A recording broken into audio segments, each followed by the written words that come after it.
7, 8, ¡mango!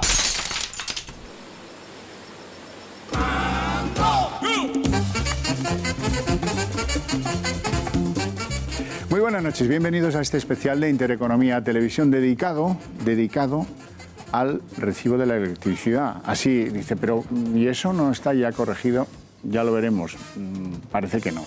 En septiembre del año pasado tuvimos una punta de elevación de los precios mayoristas de la electricidad que se va a volver a producir dentro de poco, así que el frío llegue y todos necesitemos pues usar ese servicio básico de consumo del ser humano, que es la electricidad. Esto no es un lujo, esto es algo muy necesario. Podemos discutir cuántos kilovatios son lo básico, pero no podemos discutir que hoy la electricidad sea un suministro básico del ser humano.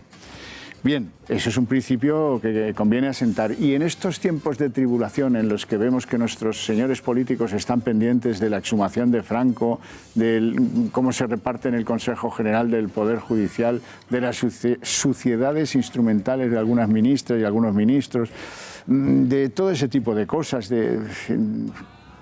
hemos pensado, vamos a hacer algo positivo, algo que afecte a la gente de verdad, algo en lo que debieran estar implicados todos esos partidos, buscando cómo reflexionamos y cómo hacemos algo útil a futuros para que los remiendos que le ponemos al mix energético, los remiendos que le ponemos a la configuración de precios de la electricidad, pues hagan que esto sea algo sensato, estable, no sometido a tensiones para las personas, para el contribuyente, que ya bastantes tensiones tiene. No pongamos más piedras en la saca, pusimos todas. Pusimos la del carbón, la de las nucleares, que las cerramos y ahora que lo pague el maestro armero. Luego, incluso llegamos a pagar el coste de evolución o de pase, de transferencia a la competencia, sin que hayamos tenido, eso lo vamos a debatir aquí, una verdadera competencia en este sector estratégico y regulado. Si esto no tendría que dar un ruido.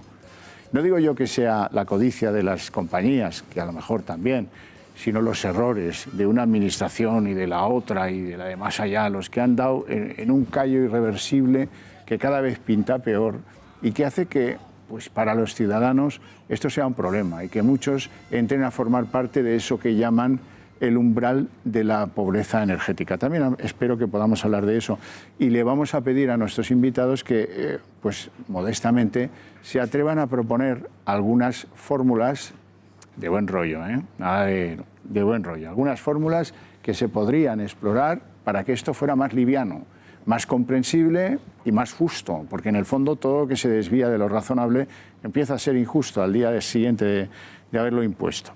Para ello tenemos convocados aquí en el estudio de Intereconomía Televisión a don Miguel Ángel Morales. Muy buenas noches, Miguel Ángel, que es profesor de AE Business School y que acaba de publicar un estudio mucho más profundo, serio, en fin, con datos recientes. Ese es el gran valor, porque no crean que no es complicado eso de obtener cifras homologables y que permitan extraer una composición de lugar sobre cómo va nuestro país en referencia a los países del entorno, qué nos pasa, dónde tenemos las piedras en el zapato y todas esas cosas. También nos acompaña don Óscar Arnedillo, que trabaja para Nera Consulting, que no es la primera vez que está en nuestros estudios y que es un hombre con ideas propias muy fundamentadas sobre los temas técnicos que acaban siendo también problemas políticos en el fondo, pero que, bueno, vamos a abordar desde la fase del conocimiento. Muy buenas noches, Óscar. Gracias por estar aquí.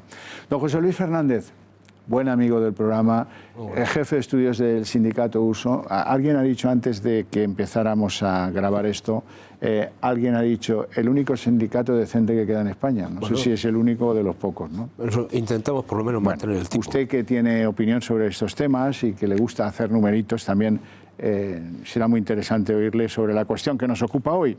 Y last but not least, tenemos a don Juan Carlos Bermejo, que es economista y algunos dicen que tiene aspiraciones políticas serias.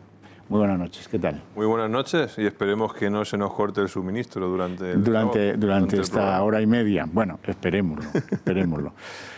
Lo primero que hay que decir, para que ustedes pongan, vamos a hacer un recorrido, digamos, lógico, o lo que a mí me ha parecido que era lógico y a lo mejor tal, pero para que esto sea más digestible, Partimos de la base de que el Gobierno que nos administra en estos momentos reconoce que el planeamiento de la electricidad en nuestro país es desastroso.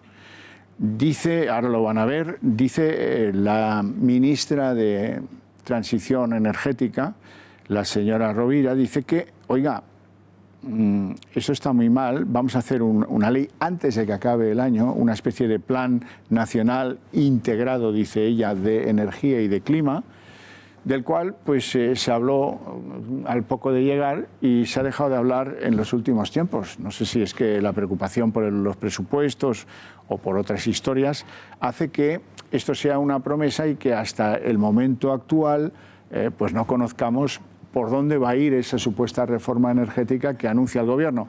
El Gobierno que anuncia una reforma integral del plan energético está por pasiva diciendo que lo que hay no le merece mucho respeto. Lo que llevamos transitado en ese orden no le parece mucho respeto.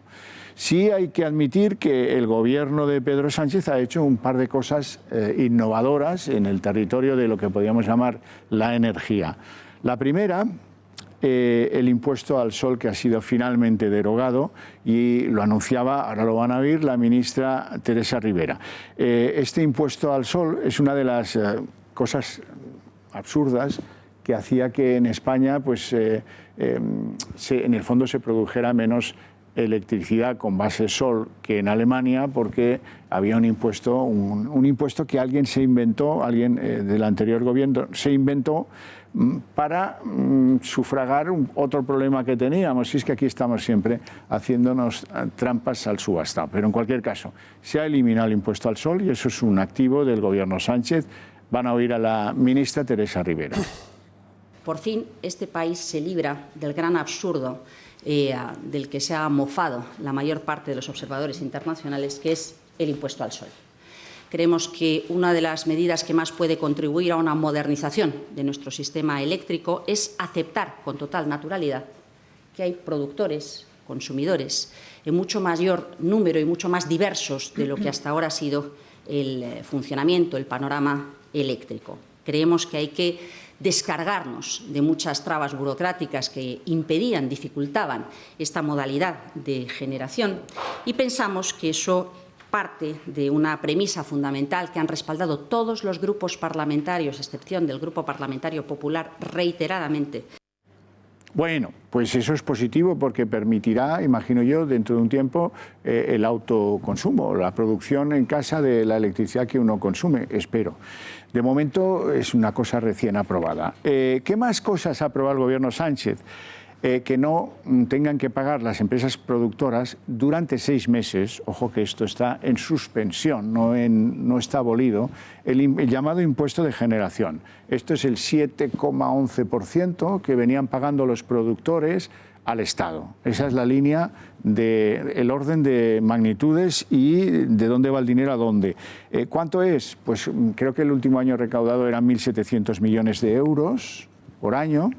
Y bueno, esto es una cosa que se inventó ese señor que ven ahí, José Manuel Soria, ministro de Industria del Partido Popular en tiempos, y que también pretendía sacar dinero de donde tal para cubrir otros costes sumergidos que están por ahí, no sé qué, flotando sobre nuestras tarifas, etcétera. Bueno, quiero que escuchen cómo de boca de la ministra Teresa Rivera, ella explica que se suspende durante 6 meses el pago de este impuesto. Actuar de manera inmediata sobre los precios a través de la suspensión del 7% del impuesto de la generación eléctrica forma parte de lo que entendemos la medida más adecuada, más acertada, para enviar una señal clara por parte del Gobierno. Necesitamos aliviar la factura del consumidor en un momento excepcional en el que no puede ser él quien afronte las turbulencias del cambio. Bueno, señores, lo primero que yo debo preguntarles es el efecto para el consumo doméstico del ciudadano de a pie, del contribuyente, de estas medidas, si es que lo van a tener, porque esto de que se vaya a trasladar, que decía la ministra, pues yo creo que está por ver, Venga, empieza usted, don Miguel Ángel. Pues vamos a ver, ¿no?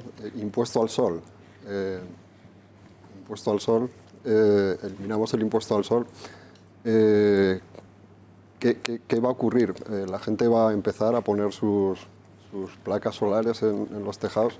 Pasará un tiempo hasta que esto ocurra. Sin duda. deberíamos de entender bien el funcionamiento y una característica física importante de la electricidad, que es que no es almacenable. Si no hay sol, tu panel solar no funciona. Tendremos que estar conectados también. Eso hace que baje, que suba. Hay estudios, y hay algún paper en Estados Unidos donde están anunciando el problema de, ante el aumento de instalaciones solares individuales, generación distribuida, que llaman ahora, ¿no? Cómo el gran backup que tienen estas instalaciones, que es la producción, por ejemplo, con fuel, por parte de las grandes compañías, había decidido no suministrar electricidad. ¿Qué ocurre cuando tienes tu placa solar? No puedes almacenar de forma eficiente y en suficiente cantidad, y tienes que tener luz por la noche cuando no hay sol. Esta es una reflexión que tenemos que hacer en este punto. Claro, sí. Respecto a la bajada del impuesto de generación, bueno, hemos bajado los costes a los generadores, veremos si eso nos lo trasladan al recibo precio, o no, pero eso dependerá de lo beatíficas que sean las compañías eléctricas, ¿no? La idea es esa, ¿no? Y supongo que alguien les va a pretender obligar, ¿no? Don Óscar Arneguillo. Mi visión sobre el tema del impuesto al sol es quizás un poco distinta. Vamos a ver, el problema surge de que en lo que es la tarifa eléctrica, el término de energía, lo que el consumidor paga cada vez que consume 1 kWh, incluye costes que no son costes de generación de la electricidad. Entonces, ¿qué es lo que ocurre? Cuando un consumidor empieza a generar con placas fotovoltaicas en su tejado, por ejemplo, deja de pagar esos costes que no desaparecen. Entonces, ¿qué es lo que ocurre? Ese consumidor va a tomar decisiones ineficientes. Va a decidir instalar paneles fotovoltaicos para evitar un pago que realmente es ficticio, porque realmente son impuestos, en cierto modo. Y esos costes se van a tener que trasladar a otros consumidores. Con lo cual se produce un doble efecto negativo. Por un lado, las decisiones de los consumidores son ineficientes en cuanto a la instalación de paneles fotovoltaicos, y en segundo lugar, con lo cual se incrementa el coste de suministro, y en segundo lugar, esos costes que dejan de pagar se van a trasladar a otros consumidores. Además, hay que tener en cuenta que, por lo menos la mayor parte de nosotros, entiendo, vivimos en comunidades de vecinos donde las posibilidades de instalar paneles fotovoltaicos son reducidas. Entonces, ¿qué es lo que va a ocurrir? ¿Quién se va a poder beneficiar de esto? Se van a poder beneficiar las grandes superficies, grandes supermercados de muebles, por poner un ejemplo.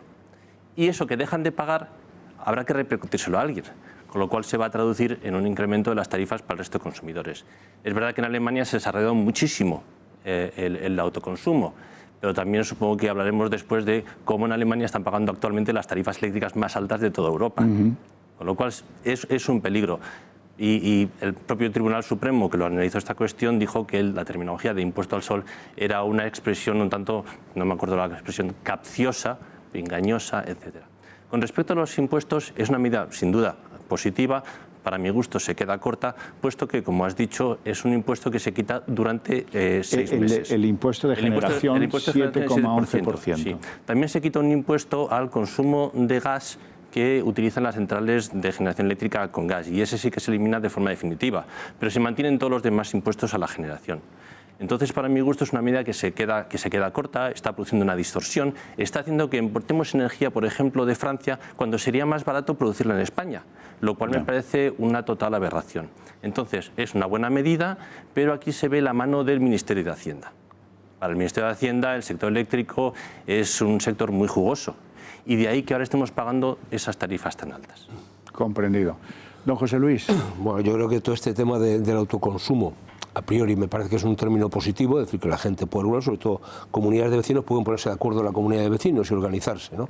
La cuestión de fondo es que eso no puede salir gratis. Quiere decir, si tú vas precisamente porque con eso no garantizas de alguna manera la viabilidad del servicio durante los 365 días del año, tú tendrás que estar conectado a la red. Y alguien te cobrará por estar conectado a la red. Y por tanto, ahí tiene que haber una cuestión bidireccional. Tú puedas consumir y puedas poner en la red tu excedente si es que lo tienes. Y a partir de ahí negociar. Eso sería una situación... Lo cual tiene mucha lógica, ¿no? En un país que depende de los fósiles, de los combustibles fósiles tanto, pues esto aligerará la demanda energética. El señor que lo pone hace su inversión, hace su gasto y se beneficia en una rebaja en las horas en las que tiene sol. Por eso digo que al final es una cuestión de negociarlo. Y luego lo demás, pues yo creo que esto tenemos una experiencia muy reciente, ¿no? Con lo de si nos va a afectar sobre todo al consumidor esa bajada del 7% o esa suspensión temporal. Mejor. Bueno, tenemos la bajada del IVA, ¿no? En el cine. A mí no me han bajado cuando he ido al cine. Yo creo que esto es lo mismo, digo, salvando las distancias que queramos poner, pero depende de la bondad de la compañía si quiere hacerlo o no. Claro. Y por tanto, como al final no hay competencia entre las compañías, sino que tienen los barrios o las ciudades divididas por zonas y según vivas, aquí te cae una u otra, pues hombre, esto de la libre competencia... Claro, lo que pasa es que normalmente los sectores regulados no deberían dar un ruido. Esto es muy sencillo, está la tarifa que tiene que tal y a funcionar y funcione esté bien y vamos a ver si conseguimos que el contribuyente entienda que el recibo es estable y no es un grave perjuicio para su economía doméstica, que aquí, imagínese los 3 millones de parados que tenemos, los jubilados que tenemos, la gente joven que tiene empleos de, en fin, que llamarles mileuristas es una coña, cómo abordan un recibo mensual de 80, 90 o 100 euros. Claro, pero fíjate que una de las medidas que han puesto también el gobierno, y no sé si es buena o es mala, ¿no? Pero de luego, sobre todo, tendría que ser mucho más transparente la situación. Es esa comercialización puerta a puerta que hacen las compañías, es decir, que van a venderte las bondades de, ¿no? Con lo cual a la gente no está documentada, no conoce, simplemente te ofrecen un descuento durante un periodo de tiempo que normalmente es sobre la parte fija, que al final no te compensa, pero te han llevado al huerto, ¿no? Eso no sé si es bueno o malo desde el punto de vista de la libre competencia, pero me parece que también o usted regula y pone unos principios claros para que el consumidor tenga claro qué es lo que le están ofertando o no, cuáles son sus derechos, si no al final, bueno, pues toda la gente que estaba en la tarifa último recurso la han sacado de ahí y a partir de entras a... José Luis, yo tengo una regla mnemotécnica que espero convencerles a ustedes para que la usen. Donde los precios no bajan no hay competencia. Y vale para cualquier cosa. Sabia regla. En la telefonía hubo, como ahora les llaman para ofrecerles 2 más 3 más 1 más 5 y además tarifa plana y gratis patos, ¿no? Bien, ¿y eso por qué creen que es? ¿Y por qué no pasa en otros sectores? Pues porque no hay efectiva competencia sobre los precios, ¿no? Bermejo, esto lo aprendimos hace ya muchos años, ¿no? Sí, bueno, hablaremos luego de los temas de la competencia y cómo afecta al marco europeo y demás, pero... Contestando a la primera pregunta que has hecho, yo creo que esto es una verdadera revolución, el autoconsumo y la generación, la autogeneración, porque esto da entrada a que haya muchos más proveedores de los que hay y se puede acabar con el oligopolio. Pero aquí hay que ir más allá, porque aquí hay un componente que es el municipal, sobre todo. Es decir, si se regulan ordenanzas municipales que permitan las instalaciones o macroinstalaciones de generación fotovoltaica en grandes superficies o en comunidades de vecinos o en fincas, me da igual, y se pueda almacenar y canalizar esa energía, porque aquí en España tenemos sol para aburrir y no te digo nada ya de Peñaperros para abajo, es que eso sí que sería una gran competencia contra este oligopolio que tenemos. Y ahí sí que realmente los consumidores veríamos una mejor calidad en el servicio y una reducción considerable en la factura. Esa es la ambición que tiene que poner un gobierno y esa es la gran oportunidad que tenemos. Por lo tanto, yo creo que sí la hay. Y en cuanto a si nos ha afectado esta suspensión del impuesto a los productores, la respuesta es no, porque si en las subastas se siguen obteniendo los mismos precios, ¿no? Y por lo tanto a nosotros nos sigue llegando la misma canalización de oferta, la respuesta es no. Y además, si estamos hablando de una suspensión, son 6 meses, que no sabemos lo que va a pasar. Es que a lo mejor dentro de 6 meses no está ni Sánchez. Entonces, pues sí, estamos haciendo conjeturas. Pues sí. Bueno, vamos a empezar con su estudio, don Miguel Ángel, según el cual España es el 6º país de Europa con la electricidad más cara. Eso dice usted, con un precio, bueno, del 0,21 euros por kilovatio hora. Y dice usted que la afectación impositiva de ese importe sería aproximadamente del 17,5, un poquito más, por ciento. Bueno, eso es una consecuencia o una conclusión del informe. En el informe se explica, hay muchos datos muy interesantes. Por ejemplo, que la Agencia Internacional de la Energía considera que en general en Occidente y en Europa los precios de la energía se han mantenido estables en el periodo 2010-2016. Eso que es verdad en general y para Europa no es verdad para España, y yo quiero que luego nos cuente por qué el precio de la electricidad en España ha aumentado un 26% respecto al precio de 2010 en 2016. Es decir, va creciendo a ritmos del 4%, en el último año a ritmos del 11%. Hablemos claro de las cosas. Una media del 10% anual, llevamos el últimos 10 años. Esto es tremendo, pero luego nos lo va a contar. Vamos a hacer una pequeña pausa de publicidad y a la vuelta empieza usted.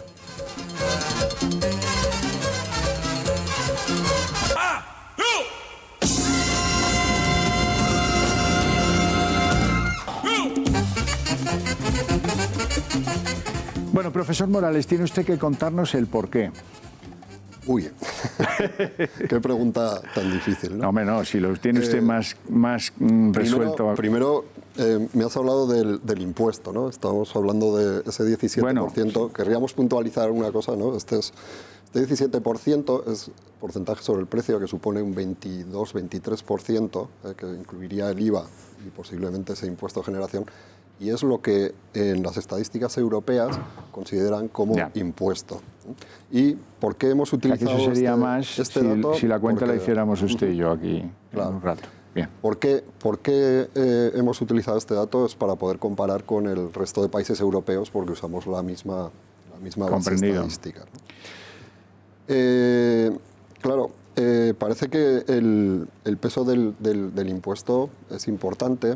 Hay, sobre todo en la evolución de precio, estamos siempre hablando del precio del coste de generación, pero hay dos componentes que son comercialización y transporte, donde fíjate que el coste de generación más o menos sería el 33%, un tercio del precio de la electricidad. O sea que un 66% está formado por esa comercialización que no sabemos muy bien lo que hay ahí.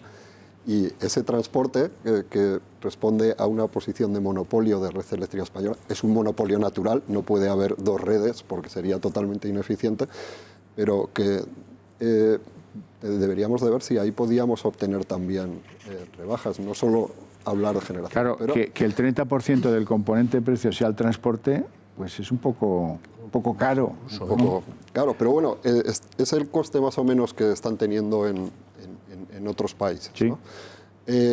Pero bueno, deberíamos de poner el foco también en estas otras dos actividades, ¿no? A mí me sorprende más el tema de, utilizando este análisis, estos datos, esa importancia que tiene la comercialización. Quizá en estas estadísticas ahí están metidos pues otros impuestos que también están gravando. Entre impuestos y la parte de comercialización supondría un 42% del precio, para si hay algún impuesto por ahí que está oculto en comercialización, bueno, podemos tener una referencia, ¿no?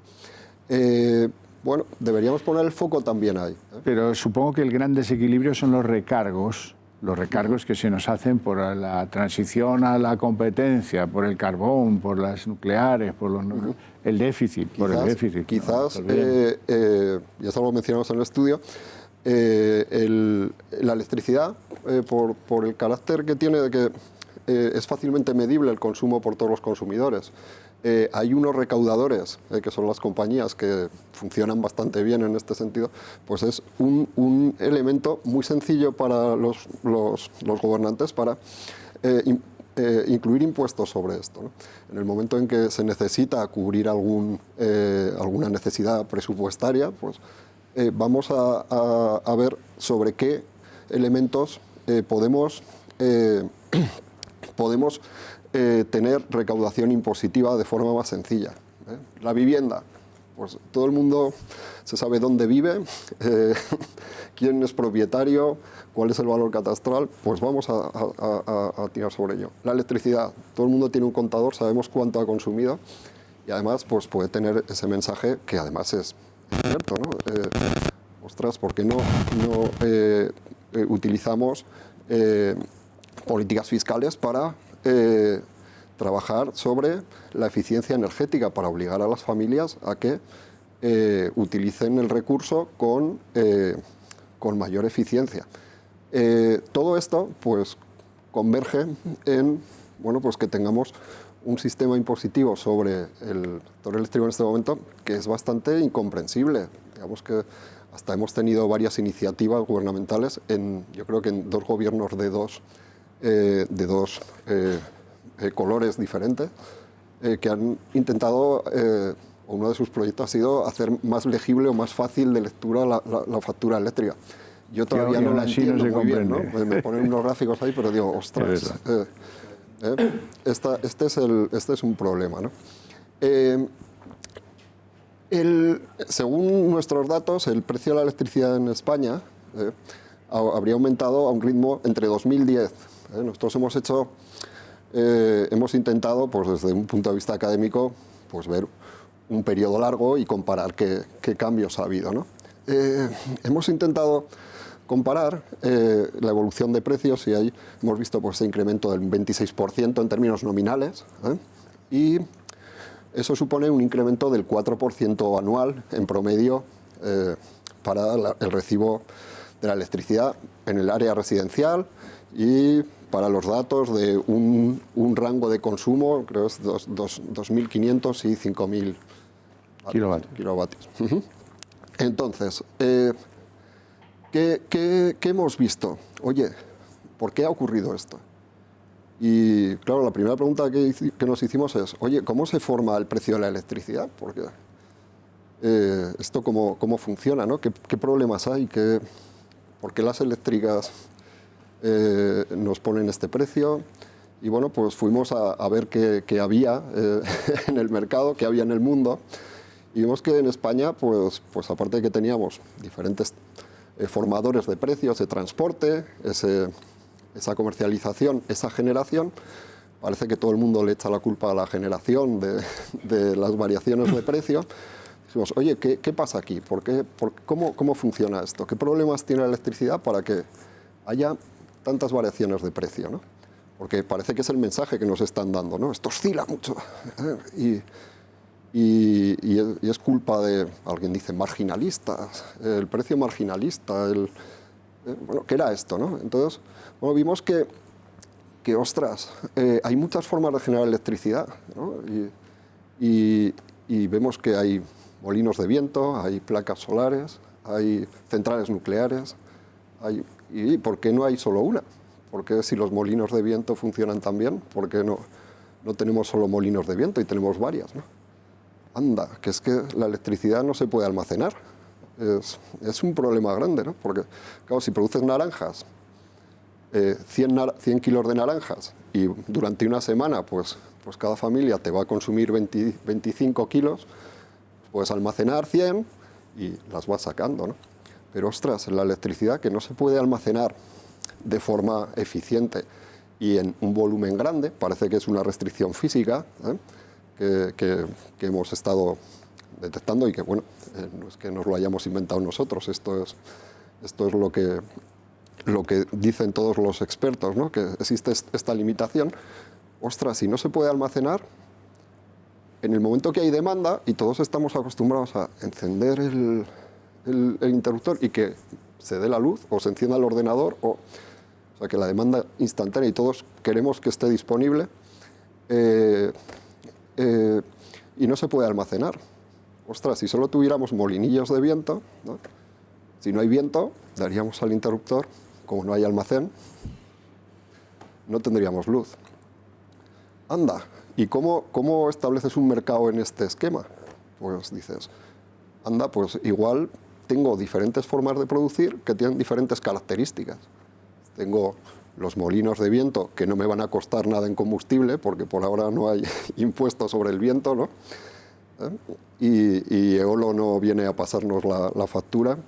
Tenemos placas solares. Anda, pues, ¿qué pasa? Si hay sol, esto funciona, pero claro, si no hay sol, no funciona. Pues mira, oye, igual hay unos días que hay sol, pero no hay viento. Vale, bueno, pues si combinamos las dos, ostras, y si no hay sol y no hay viento, anda, pues tenemos que buscar otras fórmulas, ¿no? Anda, pues igual podemos poner un motor que funcione con gas y que produzca electricidad. Fíjate, y este tiene una ventaja, que le doy al botón cuando quiero encender y se enciende. No es como la solar, que no puedo decirle al sol sal, ¿no? O al viento, que no le puedo decir, venga viento, sopla, ¿no?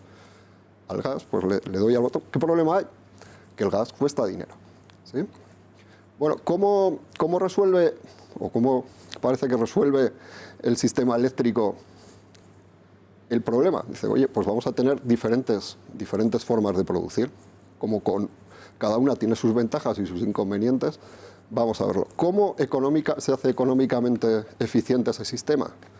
Pues bueno, en cada momento vamos a decidir, y fijaros que es una demanda instantánea, o sea que tendré que decidir en un intervalo de tiempo pequeño, en una hora, cuánto se ha de producir. ¿Cuánto se ha de producir? La demanda que vaya a haber en ese momento. Como ya sé lo que tengo que producir, las naranjas que me van a consumir la gente, en este caso la electricidad, bueno, pues, ¿cuál es la forma más eficiente? Vamos a empezar por las más baratas, ¿no? Tenemos que llenar el tanque de electricidad, pues empezamos por las más baratas y al final las más caras. ¿Cuáles son las más baratas? Pues las que no tienen coste variable, ¿no? Solo coste fijo, y entonces los economistas decimos esto, que tiene un coste marginal cero, ¿eh? El coste de la última unidad producida es cero. Todas estas centrales irán entrando, estas cero. ¿Y qué ocurrirá cuando hayan entrado todas? Pues diremos, oye, que hay que cubrir esta demanda. Pues ¿qué central entrará? Pues oye, ¿la de gas es la de más barata? ¿O la de carbón es la más barata? Pues vamos a hacer que entre esa. Y cuando hayamos llenado con eso, pues tendrá que entrar la de gas. ¿Y cuál es el precio que se forma en el sistema? Pues el precio de la más cara, de la última que ha entrado. Claro, la gente dice, oye, ¿por qué es la de la más cara? Bueno, pues esto responde a la teoría económica más pura. Aquí tenemos a un gran economista, pues nos podrá añadir más conocimiento sobre el tema, pero básicamente lo que tenemos que remunerar toda la producción en ese momento y la vamos a remunerar a ese precio, ¿vale? Ese es el sistema que estamos utilizando en España. ¿Cuál es el problema o qué es lo que está haciendo que suban los precios en España? Que este era el inicio de la pregunta, pero claro, ante una pregunta tan compleja, pues hay que construir pues una pequeña teoría, ¿no? que nos enseñe por qué se producen esas variaciones de precios. ¿Qué ha ocurrido en España? Bueno, pues parece que hemos tenido un momento inversor. Fijaros que por un lado vamos a tener la capacidad instalada de centrales y luego una cosa es la capacidad instalada, que en España pues prácticamente triplica a la demanda en punta, a la mayor demanda que tenemos, más o menos 40.000 o 44.000 es la demanda en punta, ¿no? Y yo no estoy en el día a día del mercado, pero más o menos por ahí, y tenemos una capacidad productiva pues que prácticamente triplica esto. Bueno, ¿qué es lo que ocurre? Que tenemos que ver cuál es la cantidad que vamos a incluir en este mercado. Creo que se me ha ido un poco la Claro, idea. pero vamos a ver, yo empiezo a ver algunos inconvenientes. Si yo manejo la subasta, puedo conspirar contra la autoridad que regula los precios y hacer ver que la punta de la pirámide me va a convencer a mí porque voy a poder aplicar a toda la pirámide el precio más alto. De hecho, hay algunos expedientes abiertos en este sentido, en una comisión que es la que regula los precios, no sé lo que dirán, en qué acabará la cosa, pero eso es un hecho cierto. Efectivamente, vamos a poder tener este tipo de problemas en el mercado, como lo podemos tener. Don Miguel Ángel, tampoco hemos sabido explicar al espectador cómo es posible que en países como el nuestro, que no tienen combustibles fósiles, que los tienen que importar todos, que son irrelevantes en materia hidráulica, mucho menos que nosotros, pongo por ejemplo Finlandia, donde todo excepto la nieve es más caro que en España, resulta que tienen una electricidad a precio estable desde el 2010 hasta el 2018, que es la mitad más barata que la nuestra. Y, oiga, esto es que ustedes no saben sumar, ¿qué les pasa? ¿Qué problema tienen? Ayúdame, Óscar. Con respecto a este último comentario, los economistas sabemos que los precios estables son característicos de situaciones de oligopolio o monopolio. Realmente un mercado competitivo lo que va a hacer es trasladar al precio todas las fluctuaciones que haya en los precios de los combustibles. Y de un año a esta parte lo que ha ocurrido simplemente es que el coste del carbón se ha incrementado un 15%, el coste del gas se ha incrementado un 40% y el coste de los derechos de emisión se ha incrementado un 250%. Entonces es por ese motivo por el cual se ha incrementado el precio del mercado. Entonces, el diseño marginalista del mercado, al fin y al cabo, lo que está haciendo es simplemente fijar el precio del mercado en intersección, en el cruce de las curvas de oferta y demanda, que es lo que todos los economistas reconocemos que hay que hacer para que el suministro sea a mínimo coste. Nos da igual cómo se haya producido, queremos simplemente que se produzca a mínimo coste. Y lo que se está reflejando ahí es el coste variable de generación.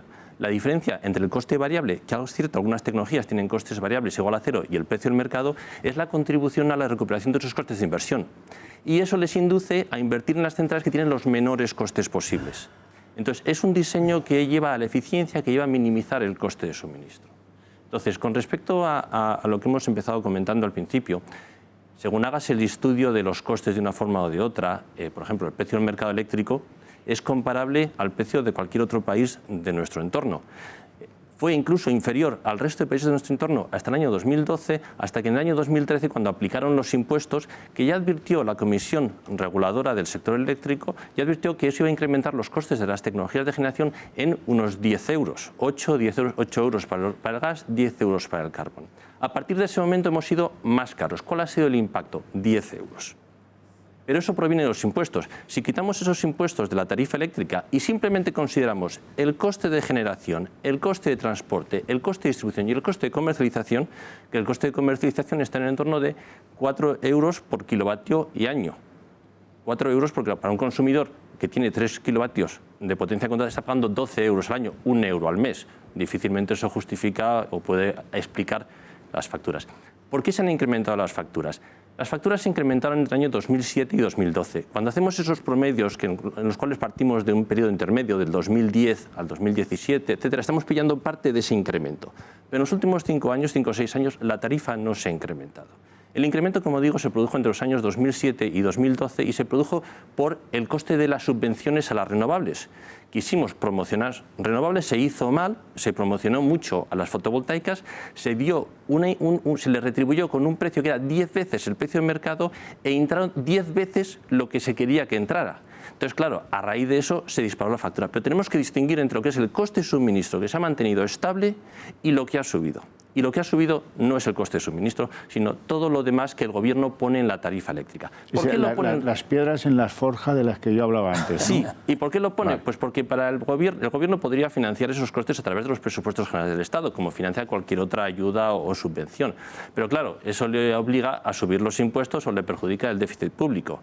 Entonces, ¿qué es lo que hace? Lo esconde en la tarifa eléctrica, los consumidores reciben las facturas de las compañías eléctricas y culpan, equivocadamente, porque no está detallado en la factura, culpan a las empresas eléctricas. Pero realmente el problema no está ahí. Si el Gobierno quitara todos los costes que pesan sobre la tarifa eléctrica, costes ajenos al suministro, la tarifa eléctrica descendería en un 50%. Porque, como digo, estamos pagando pues 7.000 euros de costes de redes, 7.000 euros al año de costes de redes. Estamos pagando, el coste de generación está en 13.000 millones de euros. Con lo cual, entre una cosa estamos 20.000 millones de euros. ¿Cuánto estamos pagando los consumidores? 42.000 millones de euros al año. Es más, tenemos un recargo que es más del 100%, entre IVA, impuesto especial, costes ajenos al suministro, etcétera. En la tarifa eléctrica, por cierto, pues se ha comentado un par de veces, no hay ni costes de transición a la competencia, ni hay ayudas ayudas al carbón. ¿Vale? Lo que hay es costes de renovables, déficits pasados, que esto es cuando subió el coste de apoyo a las renovables, pero el Gobierno no quiso subir la tarifa eléctrica, porque había una parte de la tarifa que la definía el Gobierno. Eso nos ha generado una hipoteca que hemos estado pagando durante 10 años y que vamos a pagar los próximos 10 años. Con lo cual, como digo, el problema no está en el mercado de generación y me preocupa porque estamos criticando, como la gente está descontenta con la factura eléctrica y el panel de hogares de la Comisión Nacional del Sector, la encuesta de panel de hogares, ha revelado que el 95% de las quejas son relativas al sector eléctrico, pero que se deben, que de las quejas del sector eléctrico el 95% se deben al precio, pero el precio se debe a esos costes escondidos. Entonces, ¿cuál es el problema? El problema es que, apoyándose en ese clamor popular, totalmente comprensible por parte de los consumidores, de que la tarifa eléctrica es muy cara, se decida intervenir en el mercado haciendo cosas que son auténticas barbaridades. Modificar el diseño de mercado es una barbaridad. El precio hay que fijarlo como se fija en todos los mercados, en la curva, en la intersección, en el cruce de las curvas de la oferta y demanda, como se hace ahora. Cuando nosotros vamos a una panadería, no preguntamos si el horno que ha utilizado el señor es un horno eléctrico, si es un horno de gas o qué tipo de horno utiliza. Lo que nos interesa es que nos dé a mínimo coste. Entonces, los agentes, los generadores, ofertan al mercado de generación todos los días para cada hora de forma separada. Y en esas ofertas lo que están mostrando es su coste variable de generación, no el total, el variable. La Comisión Nacional de la Energía, la Comisión Nacional del Mercado de Competencia, ahora mismo, supervisa esas ofertas y desde el principio del mercado, hace ya 20 años, ha abierto muchísimos expedientes sancionadores, muchísimos, como 10, una cosa así. De esos expedientes recurridos por las empresas, ni uno solo ha sido ratificado por el tribunal, por los tribunales. Los tribunales siempre lo han echado para atrás porque han entendido que la forma de ofertar de los generadores ha sido razonable. Hay un expediente que está pendiente de ser analizado, ¿vale?, que tiene que ver con las ofertas de diciembre del año 2013, pero siempre, hay un análisis.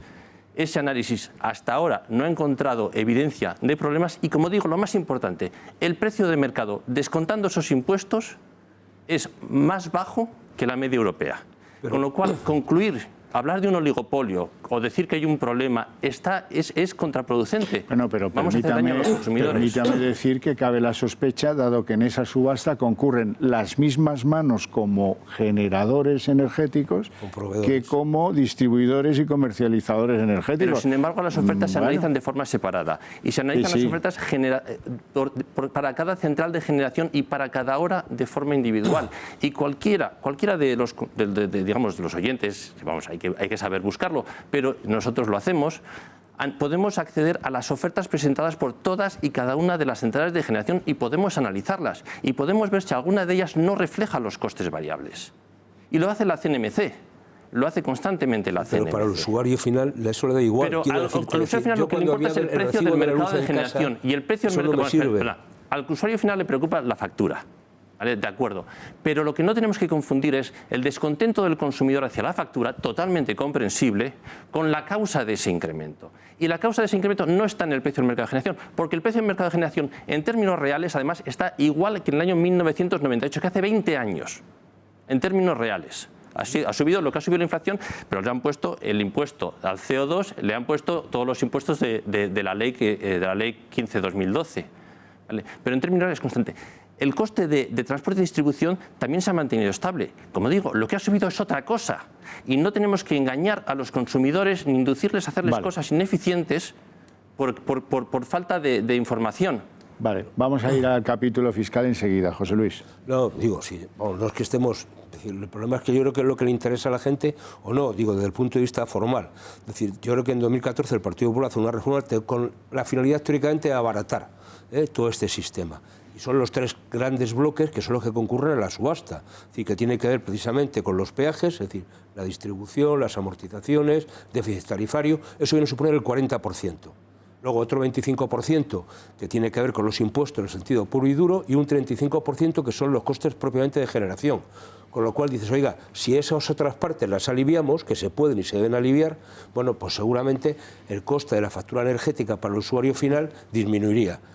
Yo, además, aquí quiero distinguir dos cosas. Uno, el usuario doméstico y otro es el usuario, digamos, el gran consumidor, la industria. Entonces, claro, ¿cuál es lo que me preocupa a mí como sindicato, más allá del usuario doméstico? Diga, lo que le está afectando a la industria. Y nosotros estamos asistiendo ahora mismo a cierres de empresas precisamente porque el coste energético no les permite ser competitivas. Se dicen, cierro y me voy. Y esto supone miles de puestos de trabajo. Ahora mismo, en el norte de España, en Coruña, Y en Avilés estamos, empresas que han dicho que se van precisamente porque son inasumibles. Y nos hemos quedado solos reivindicando una tarifa especial o que se llegue a un acuerdo para tener un suministro energético a estas compañías que sea razonable y permita el mantenimiento de los puestos de trabajo, no solamente de una empresa, sino de una región en un momento determinado. Dada la poca industria que tenemos y lo poco que tenemos lo tiramos. A mí me parece que esto es lo que hay que ver. Digo, en el fondo, yo estoy de acuerdo, es decir, que los costes propiamente de generación, dice, son los que se pueden influir, pero hay una parte que son los impuestos que se pueden aminorar o llevar a presupuestos y que luego hay una parte que tiene que ver con el famoso déficit tarifario que lo estamos pagando porque hubo una apuesta política. Oiga, páganle los políticos y los usuarios finales. Bueno, ya sabemos que los políticos no pagan nunca y siempre pagamos todos. Pero me parece que esto es bueno, ¿no? Y luego la falta de coherencia. Digo, más allá. Cuando digo falta de coherencia, que estamos asistiendo a un gobierno que nos habla continuamente de una transición energética, de energías renovables. Venga, fenomenal, yo me apunto, ¿eh? Pero cuando voy a ver, durante esta semana, como venimos a este programa, he estado mirando el MIS diario, que se puede consultar. Oiga, es que el 40%, un poco más, lo estamos 22% carbón, 21% ciclo combinado, y el siguiente con un 15%, la nuclear. Vale, esto es lo que nos quieren quitar. Esto es la propuesta del gobierno, que dicen que esta forma de generar energía hay que quitarla. Entonces, ¿cómo sustituyes más de un 55%, un 60% del actual MIS y a qué precio? Esta es la pregunta del millón y es lo que yo le pregunto al gobierno. Oiga, esto está muy bien. ¿Y cómo? Sí, porque además sabe usted lo hidroeléctrico, que es una energía bien renovable. Bueno, y con todo el agua que ha caído, lo que no es renovable son las instalaciones, que son todas del tiempo de Alfonso XIII, o alguna incluso anterior. Primo de Rivera hizo muchos pantanos, es verdad. Pero están, solo el 30% han instalado una bomba a pie de salto para llevar el agua arriba. En el resto no, y mira que la inversión en una bomba... Pero espera, eso no es solamente una inversión en una bomba, eso son las centrales de bombeo. Sí. Las centrales de bombeo necesitan que haya un embalse inferior y un embalse superior. Bien. Y si las condiciones orográficas no se prestan a ello, tú no puedes simplemente poner una central de bombeo donde quieras. Para construir las primeras centrales hidroeléctricas, la negociación de las concesiones duró 20 años, del año 1905 hasta que finalmente se empezaron a dar en el año 1926. ¿Vale? Sí, y a partir de ahí hubo un fuerte esfuerzo inversor de inversión donde pues, se han ido incluso mejorando, etcétera, para mejorar las características de las presas. Incluso en los años 80 hubo fuertes inversiones y recientemente ha habido inversiones en centrales de bombeo. En Portugal también hay inversiones en centrales de bombeo. ¿Qué es lo que ocurre? Que ahora son caras. Ahora no se pueden construir centrales de bombeo porque no se recuperan con los costes. Pero no es cuestión de no quiero poner centrales de bombeo y que solamente poner una bomba. Esto tiene su complejidad. O sea, desde fuera puede parecer muy fácil. Don Óscar, no lo discuto, pero desde los 80 para acá no se ha hecho una presa nueva en España. Desde los 80 para acá ha habido importante capacidad de generación hidráulica que ha entrado en los años 80 y también ha habido una central de bombeo que ha entrado recientemente. Y en Portugal, como digo, están haciendo dos centrales de bombeo. Portugal es otro además país. de inversiones y mejoras constantes pero en las Portugal, centrales existentes. Ahí terminan algunos grandes ríos españoles, pero es otro país. Y esas centrales tienen unas es el mismo mercado, sí, es el mismo mercado, pero yo no puedo comprar la electricidad de Portugal kilovatio. Pero al igual que yo no puedo compramos a Portugal y a Francia, yo no puedo alquilar un local comercial en la Puerta del Sol. Ya. Bueno, algunos de ustedes, lo sé, están añorados porque dicen, no hablan de política. Bueno, a título de paréntesis, y volveremos a los kilovatios, pero a título de paréntesis, para aquellos que están añorados, hemos encontrado un vídeo espectacular. Es el jovencito Sánchez Ten, ese jovencito Pedro Sánchez en un programa de televisión haciéndole la ola al gobierno socialista del momento.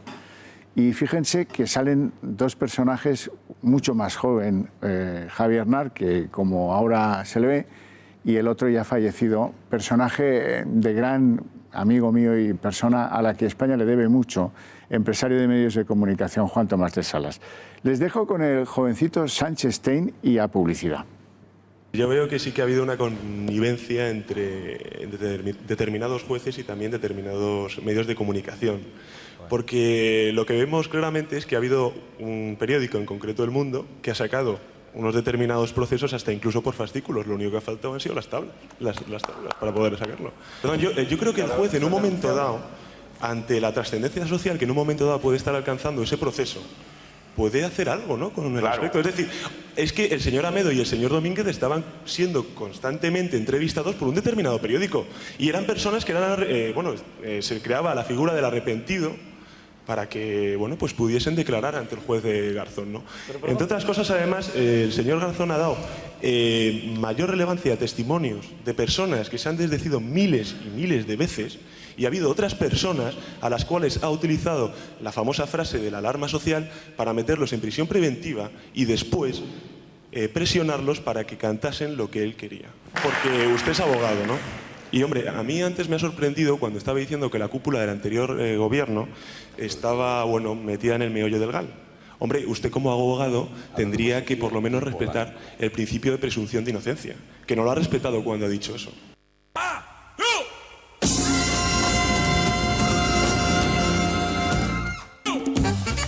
Bueno,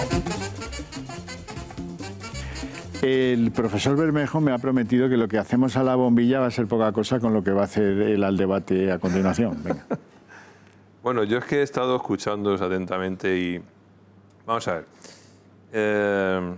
Fíjate, yo es que me gusta hablar en Román Paladino, ¿no? ¿Cuánto cobraba el presidente de Iberduero en su día? O el de Sevillana de Electricidad, ¿no? O el de... Y comparemos con lo que cobran los directivos ahora de las eléctricas, ¿no? Bueno, pues esa diferencia va en proporción con el saqueo que nos llevan haciendo durante años. Vamos a ver, decir que el coste de generación es el mismo que no ha subido, hombre, claro que no ha subido, es que ha bajado muchísimo. Pero si esto es como todo, por favor. O sea, es el mismo servicio que tenemos, exactamente el mismo servicio que tenemos desde hace 20 años, es decir, el que tú decías de darle al interruptor y que aparezca y se encienda todo, porque lo que ha cambiado es la tecnología que tenemos alrededor. Las televisiones son de otra forma, las bombillas, las pantallas, pero el suministro es el mismo. ¿Pero qué innovación hay ahí? Todo lo contrario, han bajado los costes de forma descomunal. Y es más, los que se promocionaban con las renovables, los aerogeneradores y las fotovoltaicas, una vez que están construidos los aerogeneradores, eso ya es todo amortización. Por lo tanto, esa tarifa tiene que ir bajando, esa generación tiene que ir bajando progresivamente. Esto es economía pura. Y segundo, las fotovoltaicas. Bueno, ya les hemos dado un huevo de subvención a estos señores, ya, pero es que el coste de generación de las fotovoltaicas, ¿cuánto vale ahora una placa fotovoltaica comparado con hace 10 años? Una centésima parte, no una décima parte ni una mitad, no, una centésima parte. Por lo tanto, es mucho más barato generar el servicio hoy que hace 10 años. ¿Y qué estamos pagando? Mucho más. La inflación en 10 años ha subido, no sé si un 13 o un 14%, tendría que ver en el INE, ahora mismo no me acuerdo. Pero ¿y cuánto has dicho tú que ha subido en el estudio la tarifa de la luz? 26%. ¿No? 26%. Vamos a ver. 2010. Señores del 2006. INE, ¿dónde están los señores del INE con ese IPC que calculan, que yo creo que deben sacar el dedo por las mañanas y dicen, a ver, el IPC este mes, ¿cuál ha sido? Porque no hay por dónde cogerlo. Por lo tanto, la tarifa que estamos pagando, y tú ponías el ejemplo de Finlandia, es así. Nos están saqueando constantemente. Y vuelvo a lo que dije al principio.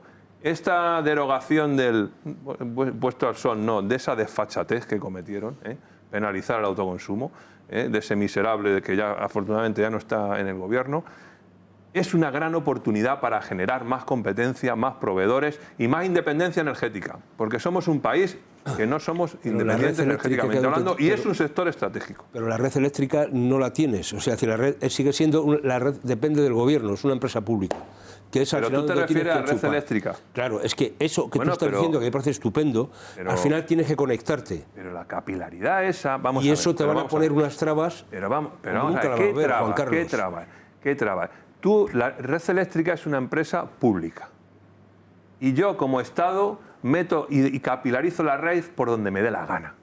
Y si tengo que expropiar cosas, las expropio. Y si tengo que meterme por debajo de la tierra, me meto. Todo tipo de trabas para que te conectes a la red y, por tanto, decir esa capacidad de intercambio de energías entre el usuario. Un gobierno decente no hace eso. Bien, vale. Es que lo que tenemos son gobiernos indecentes. Eso tampoco ocurre. Claro, eso no es eso es lo que son gobiernos indecentes. Vamos a ver, Red Eléctrica creo que es un 20% de propiedad del gobierno y es una empresa que actúa, que digamos, está regulada. Su retribución está regulada, hay un acceso regulado de terceros a la red siguiendo las normativas, las directivas europeas En los últimos años, hablabas tú de la falta de progreso tecnológico, de cambio tecnológico. Entre los años 2001 y 2012 entraron 25.000 megavatios de ciclos combinados y entraron esos 50.000 megavatios de renovables, con lo cual no hay un obstáculo. No es cierto que Red Eléctrica esté ahí obstaculizando la entrada, porque si lo está haciendo, lo ha hecho... Yo no he dicho eso. Pero no es cierto. No he dicho eso. Vamos a ver, en España quizás se caracteriza por ser uno de los mercados en los cuales es más fácil entrar en el mercado de generación, y de nuevo hay que distinguir entre lo que es mercado de generación, ¿vale?, y lo que es la tarifa que pagan los consumidores, que incluye todas esas piedras que hemos dicho. Pero lo que es en el mercado de generación ha habido progreso tecnológico y los costes y el precio de mercado refleja los costes de generación. Puedes hacer el cálculo. De hecho, vamos, he traído hojas, si quisieras, pues te las puedo enseñar, que te muestran cómo a partir del precio del mercado del gas, que es observable, puedes ir a la página de internet del MIBGAS, por ejemplo, y ves el precio del mercado de gas. Puedes ir a la página web del Sendeco para ver el precio del CO2. Puedes hacer el cálculo directamente y puedes ver cuál es el coste de generación con una central de gas. Y ves que ese precio se corresponde con el precio del mercado. Con lo cual no hay ningún problema. Todos esos organismos que están a sueldo de estos señores no me creo nada. Me voy al mercado y... Si no me equivoco, Sendeco es una entidad privada, pero aparte de eso, el comercio de derechos de emisión es un comercio europeo, el comercio de derechos de emisión. El precio del gas, puedes irte, coge el precio de Francia, coge el precio de cualquier otro sitio y te va a salir más o menos lo mismo. Estamos diciendo que hay un problema donde no lo hay. El precio del gas, que ahora lo has sacado, en Estados Unidos, por ejemplo, desde que iniciaron ya las políticas del fracking, que ya son independientemente energéticos, el precio del gas está siendo tan competitivo que muchos de los elementos de materia fósil ya se están desechando como combustibles incluso están proliferando en la automoción, etcétera. El precio, o sea, lo que pasa es que aquí dejamos la innovación de la generación energética en unos cuantos, que son un lobby. Vamos a ver, la innovación tecnológica la harán pues General Electric, la harán Siemens, la harán los fabricantes de equipos, no los hacen los generadores. Los generadores lo que hacen es comprar esos equipos y generar electricidad con esos equipos. ¿Y eso cada vez es más barato?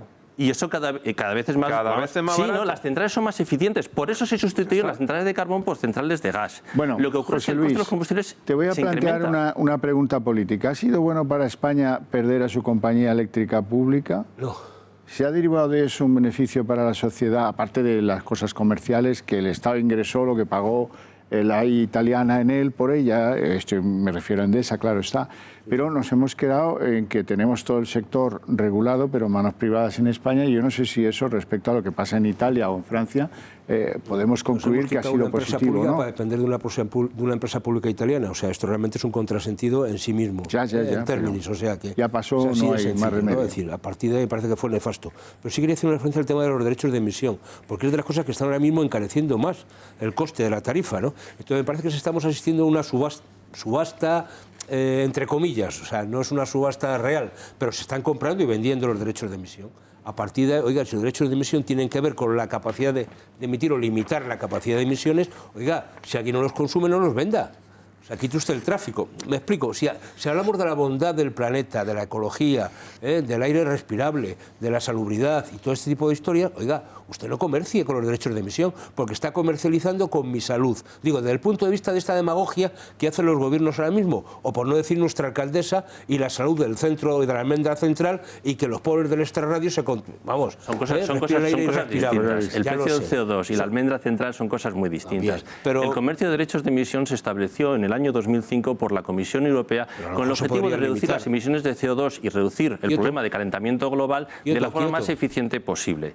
¿Vale? Entonces, el objetivo desde siempre ha sido que el precio de los derechos de emisión, digamos, desincentivara el uso de tecnologías contaminantes e incentivara la innovación, etcétera.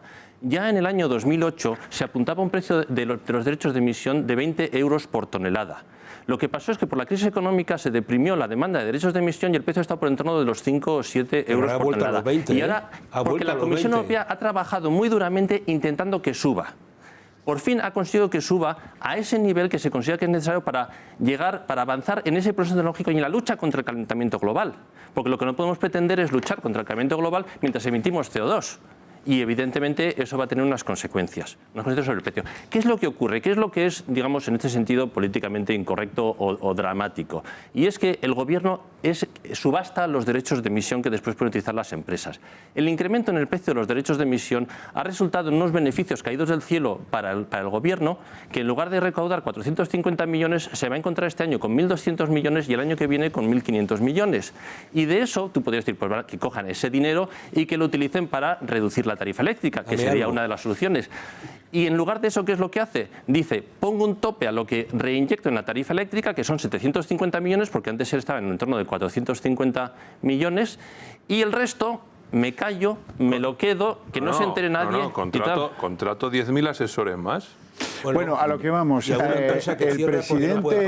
presidente del gobierno, Sánchez, iba al Senado a hacer balance de sus primeros 100 días de gobierno. Ahí es donde dijo lo que ven ahí, que los problemas que estaba teniendo, la subida de precio de la electricidad o de la luz, como popularmente decimos, pues refleja el enorme fracaso que había tenido la reforma eléctrica del anterior gobierno. O sea, el ventilador, esto para ti, esto para mí, y los españoles sin un sistema que entendamos, que nos parezca justo y que no tenga pegas.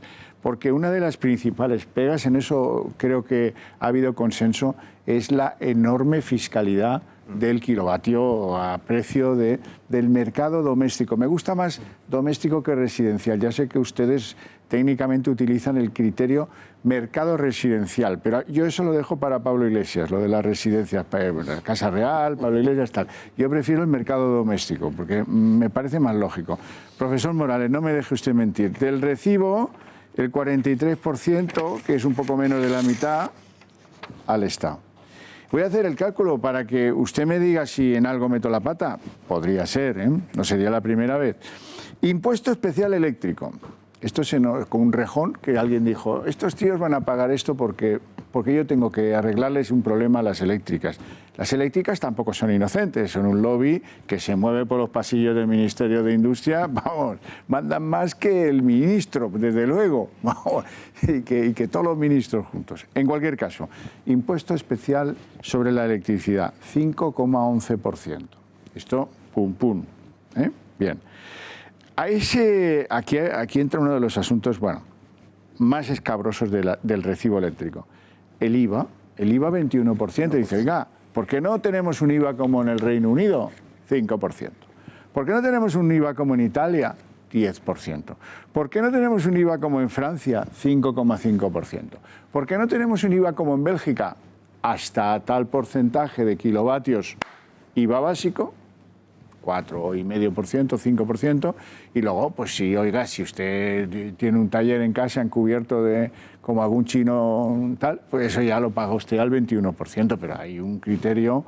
El Estado concibe la electricidad como un servicio básico y le aplica un IVA básico, aquí no, el 21%, y además se incumple algo del tratamiento fiscal, de la normativa fiscal histórica, que es que computa para ese 21% de IVA el 5,11% pagado anteriormente por impuesto eléctrico. O sea que se produce doble imposición.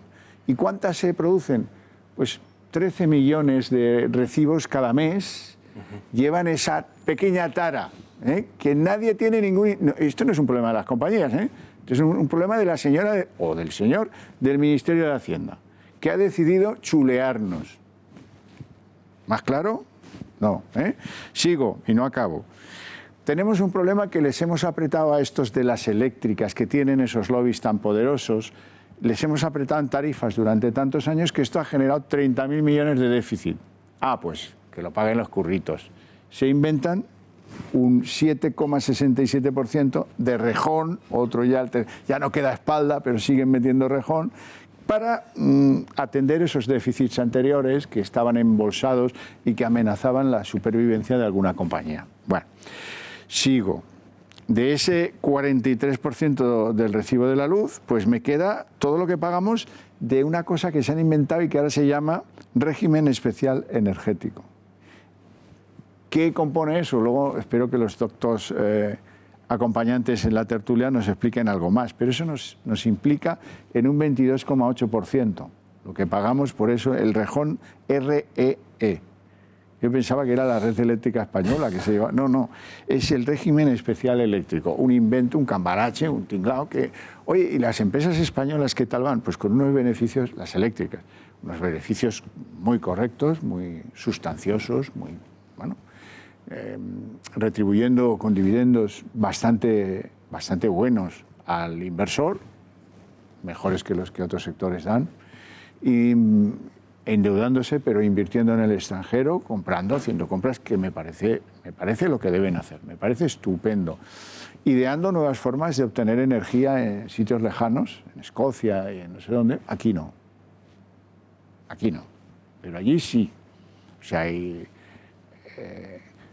aerogeneradores en el mar. Hay generación por mareas, algo bastante antiguo, por cierto, que en España a nadie se le ha ocurrido, pero hay una Maemorins de la Rance, lleva 50 años funcionando a base de mareas. Aquí no le ha ocurrido a nadie. En fin, preguntitas que uno se hace, ¿eh? A ver, Ostras, ¿voy errado en algo?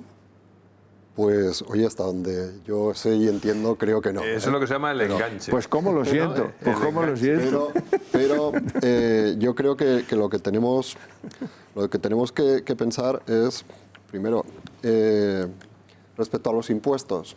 Bueno, explicar esto pues resulta complicado y creo que quienes nos lo tendrían que explicar están en el gobierno o en anteriores gobiernos o en el Congreso de los Diputados, ¿no? Como académico, pues solo puedo pues refutar el hecho y... No. Ya le preguntaré cuando le hagan presidente del gobierno, si acaso. No creo que vayamos por ahí. Pero respecto a las otras cuestiones, me parece que el decir que las compañías eléctricas no están invirtiendo en nuevas formas de generación en España, porque sí, yo no me lo creo.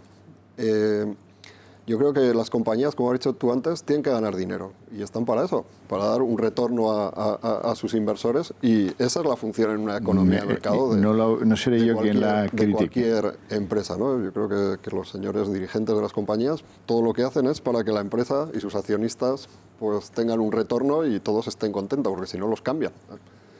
Entonces, si hay formas más eficientes y más baratas de producir electricidad y no se están utilizando, pues será porque resulta que no deben de ser más eficientes o más baratas en este entorno. ¿Por qué? Porque hay un entorno fiscal que a lo mejor no favorece eso, no lo sé. Porque no hay una garantía legislativa a largo plazo que garantice que esas inversiones que se van a hacer puedan tener retorno. No sé si será por eso. Creo que eso nos tendrían que responder los decisores, ¿no? en las compañías. Pero si no se está haciendo, pues será porque no es mejor que lo que hay, ¿no?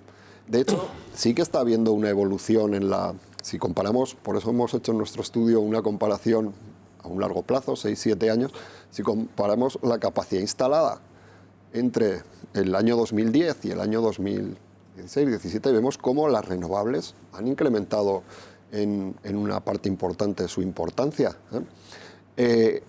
Hay un dato curioso, que esto alguien debería de intentar contarnos, ¿no? ¿Por qué?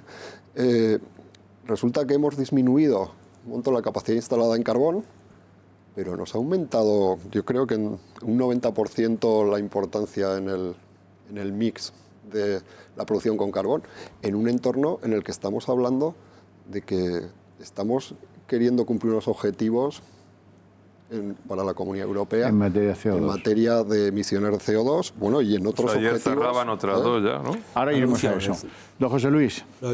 Yo creo que, yo no discuto y además estoy convencido de que estas grandes empresas investigan, es decir, están, porque además les van ellos, digamos, su vida. Otra cuestión es dónde invierten, ¿no? Dónde ponen su prioridad en las inversiones. Y eso tiene que ver mucho con el clima, vamos a llamar, de confianza, fiscalidad, amortización a largo plazo, ¿no? De esas inversiones. Entonces, cuando tú no sabes cuál es la política energética a largo plazo que se va a definir por el actual o por el próximo gobierno o por el gobierno anterior, eso hace que las inversiones se vayan a otro lado donde sea más estable. Y esta es la triste realidad. Es decir, nosotros que venimos diciendo con esto, oiga, tenemos que llegar a un acuerdo, no solamente en España, sino más por ahí incluso en Europa, para definir un poco cómo conformamos ese mix, con qué tipos de energías, con qué estabilidad, y esos objetivos 2020, que ya se están muy cercanos, ya nos vamos al 30, decir, oiga, ¿cómo lo hacemos, no? A un largo plazo para que esto sea rentable. Porque si no, me voy a Escocia, me voy a Estados Unidos, donde no tengo problemas. Claro. Y buena parte de los beneficios empresariales de estas compañías la están teniendo fuera.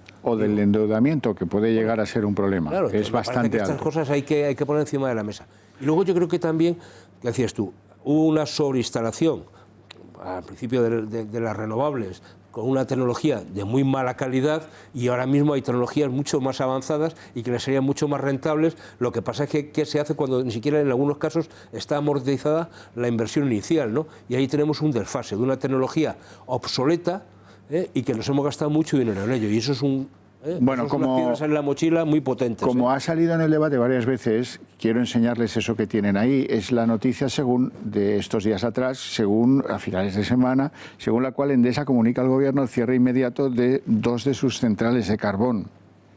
Bueno, eran importantes, pero esto es algo que hay que tener en cuenta en esa planificación que ustedes decían.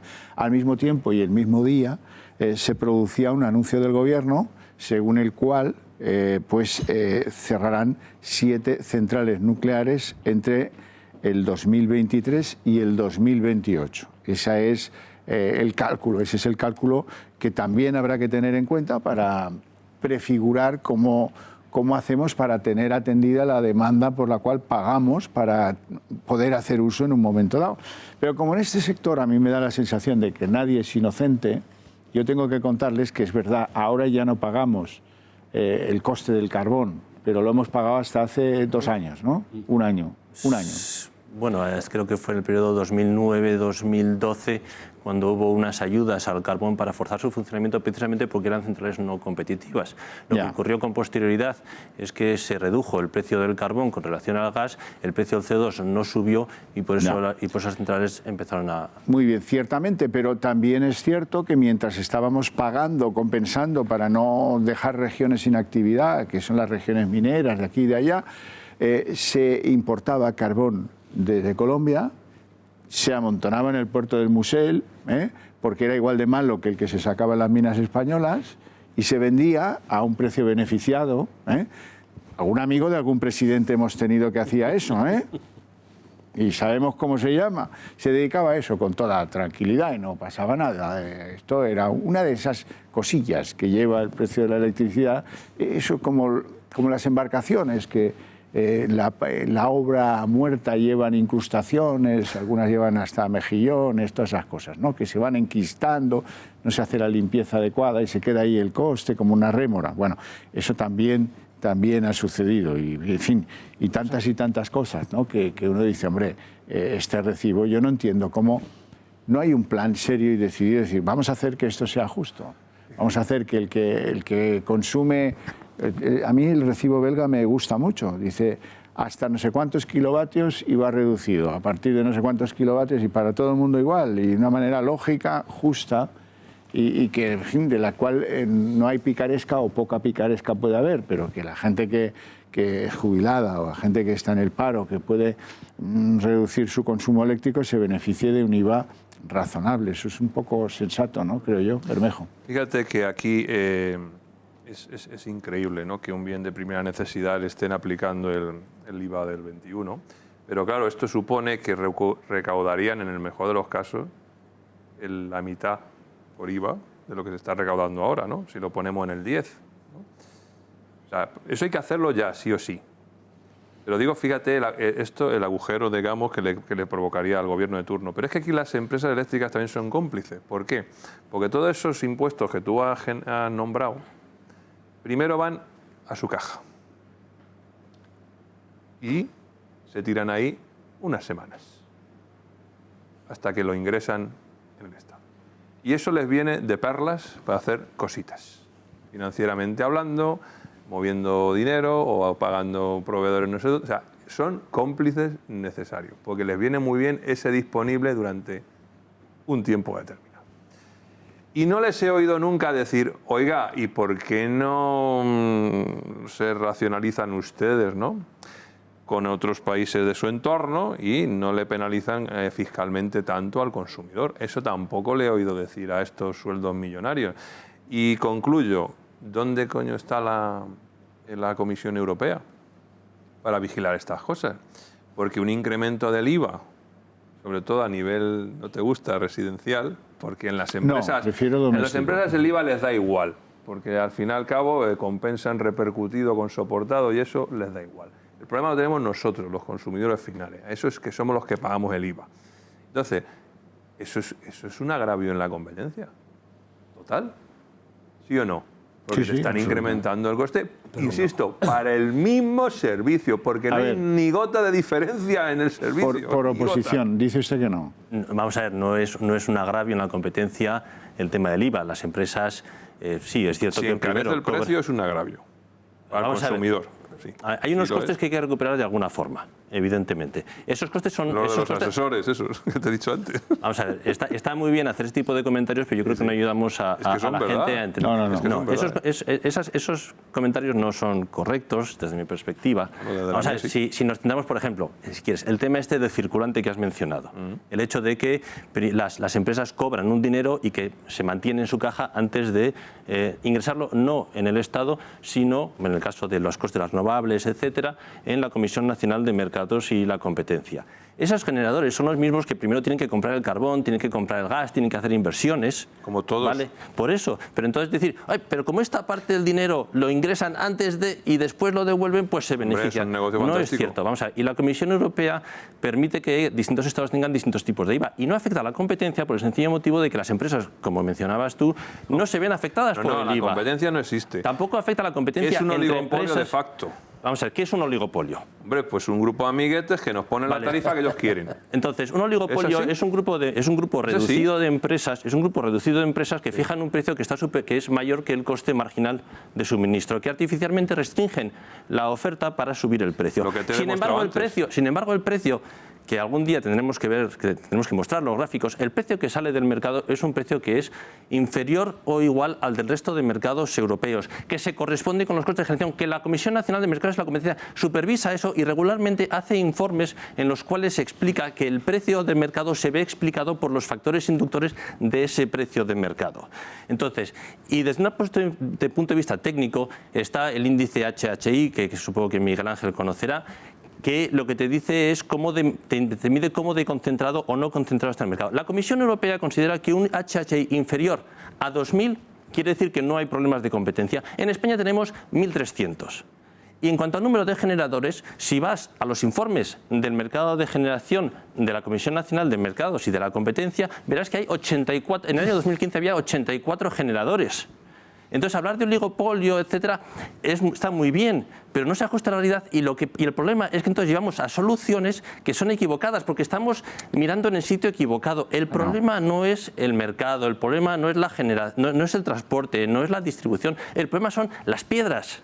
Son impuestos explícitos e implícitos que están ahí y entonces es una desfachatez, por ejemplo, que el gobierno se muestre preocupado por los consumidores vulnerables diciendo voy a hacer que les den un descuento del 25% o del 40%, ¿vale? Que por cierto no financia el Estado, sino que financian las empresas, ¿vale? Pero al mismo tiempo esté grabando todos nosotros. No, en el caso no todos nosotros porque no permiten repercutirlo en determinados casos. Bueno. ¿Vale? Pero están poniendo unos impuestos que te duplican la tarifa, a los consumidores vulnerables les dan un descuento, pero siguen pagando costes ajenos a su suministro, a su factura.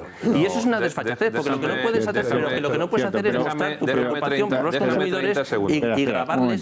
No puedes mostrar porque lo monopolizáis. No puedes mostrar tu preocupación por los consumidores y después grabarles con impuestos. Yo estoy de acuerdo que, vamos a ver, que hay una parte muy tal de que está inflada del precio final de la factura y que habría que quitar, ¿de acuerdo? La práctica, ¿qué nos dice? Es que, oiga, si yo me comparo con el resto de los consumidores finales europeos, estoy pagando la electricidad el precio más caro.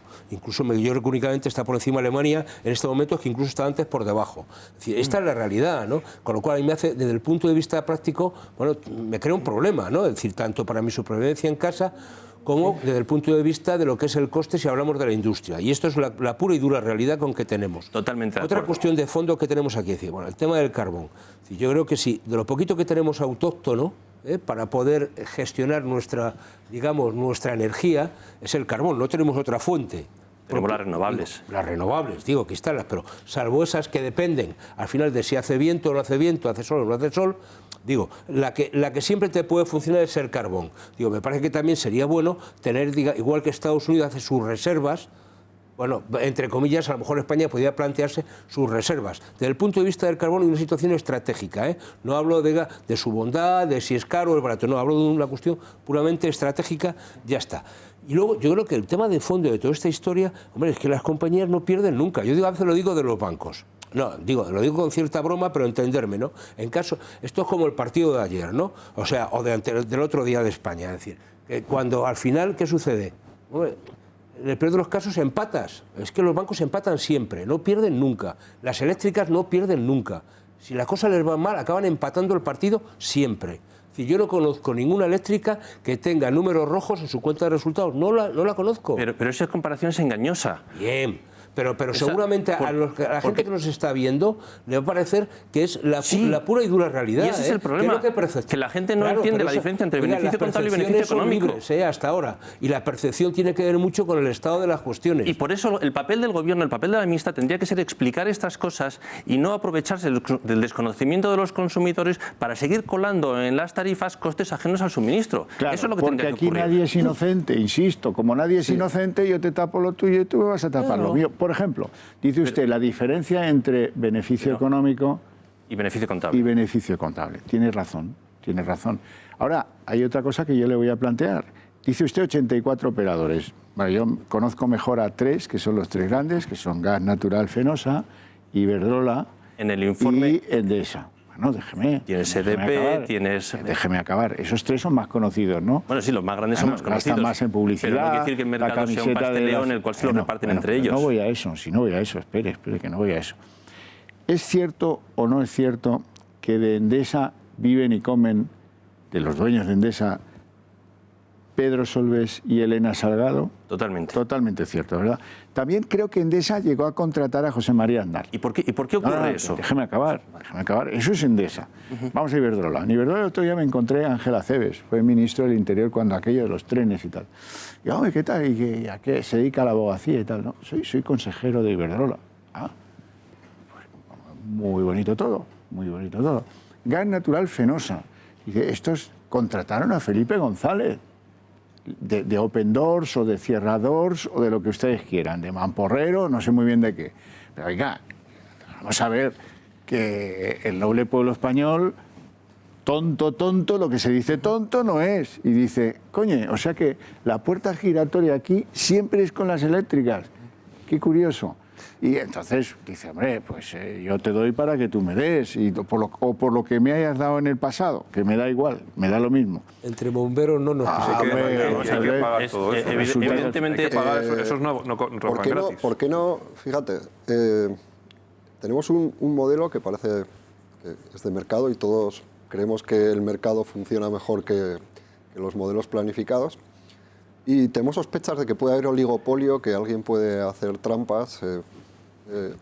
¿Por qué no pedimos, y creo que alguna iniciativa en ese sentido, es decir, oye, tu compañía eléctrica, estás trabajando en España, enséñame, trabaja con libros abiertos, enséñame qué estás ganando por hacer algo en España, porque tú vas a ver las cuentas de las empresas españolas y como son multinacionales, globales, vamos a poder ver el beneficio global. ¿Por qué no pedimos, oye, trabaja con libros abiertos, dime cuánto te ha costado producir en esta central, realmente costes fijos, costes variables? En ese momento, si alguien hace trampas, veremos que está teniendo más beneficio. Pero no te hace falta ni hacer eso, no te falta ni hacer eso. Tengo que hacer una pequeña pausa publicitaria, serán apenas unos minutitos y luego volvemos donde lo hemos dejado ahora.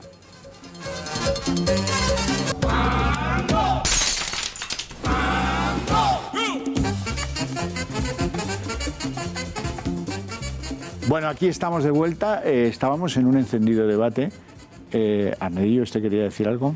Sí, vamos, era simplemente desarrollar esa idea de las auditorías, de los libros abiertos, etcétera. Evidentemente es una preocupación legítima del Gobierno, del regulador y de los consumidores, pero tenemos que distinguir dos tipos de actividades. Están las actividades que son reguladas, que son el transporte y la distribución, donde ahí la retribución la fija cada X años el regulador. Y eso lo hace analizando los activos individuales. Hacen auditorías de activos uno a uno y la Comisión Nacional del Mercado de la Competencia determina el valor de esos activos. El Gobierno determina la tasa de retribución, una tasa de retribución que a mí me parece ínfima, pero dejando eso de lado. Quiero decir, en las tareas reguladas, en las actividades reguladas, está todo supervisado al milímetro. En las actividades de generación estamos hablando de una actividad que se desarrolla en competencia. Hablar de supervisar, de monitorizar, de ver cuánto ganan las empresas en un mercado en competencia no tiene sentido, porque eso es un mercado intervenido y estamos de acuerdo que un mercado intervenido es peor para los consumidores. ¿Cómo se supervisa que la competencia realmente se desarrolla de forma efectiva en un mercado que es competitivo como es el mercado de generación? Competitivo en el sentido de que el precio se determina por la interacción de las empresas. Que podríamos sospechar, como decíamos antes, que es un oligopolio o no es un oligopolio, pero el estándar ahí es si las ofertas de los generadores reflejan sus costes variables de funcionamiento. Y ese cálculo es facilísimo de hacer. Para las centrales de gas, para las centrales de carbón. ¿Por qué? Porque, por ejemplo, para las centrales de gas, que van a ser las centrales que van a fijar el precio marginal del mercado la mayor parte de las horas, tenemos el precio del mercado del gas. Le multiplicas por la eficiencia, le sumas los costes de operación y mantenimiento, que son muy poco, y llegas a la oferta que sería razonable. Y eso es lo que supervisa la CNMC. No supervisa si ganas mucho o si ganas poco, que por cierto hay muchísimas centrales que llevan años sin funcionar y que han perdido dinero. Y en el caso, por ejemplo, de las centrales nucleares ofertan a cero. En el caso de las centrales hidroeléctricas, ahí es más complicado hacer la comparación, pero es que el test es muy sencillo. Un generador que estuviese ejerciendo poder de mercado, intentando manipular el precio de mercado con una central hidroeléctrica, como tú sabes, lo que haría sería incrementar su oferta para retirar capacidad. Pero ¿qué pasa en una central hidroeléctrica? Que si tú retiras capacidad, los embalses se te llenan. Y si se te llenan, acabas vertiendo. Te sobrepasan el nivel del embalse. Y si tú ofertas demasiado bajo, se te empiezan a vaciar y al final no tienes agua en los embalses. Es muy fácil ver si se están utilizando esas centrales para ejercer o no poder de mercado. Entonces, esa es la comprobación que hay que hacer. Porque lo que se plantea en ocasiones de vamos a irnos al principio de los tiempos para ver si han recuperado o no han recuperado su inversión, el problema que tiene es qué pasa con el coste del capital, el coste de financiación. ¿Qué número le pones ahí? Voy a ir a los años 30, por ejemplo, a ver cuánto ganaron y cuánto era razonable y cuánto no era razonable. Es imposible de hacer ese cálculo. Que el día que lo quieran hacer se van a dar cuenta que es imposible hacer el cálculo. Pero es que además el resultado depende de los supuestos que hagas.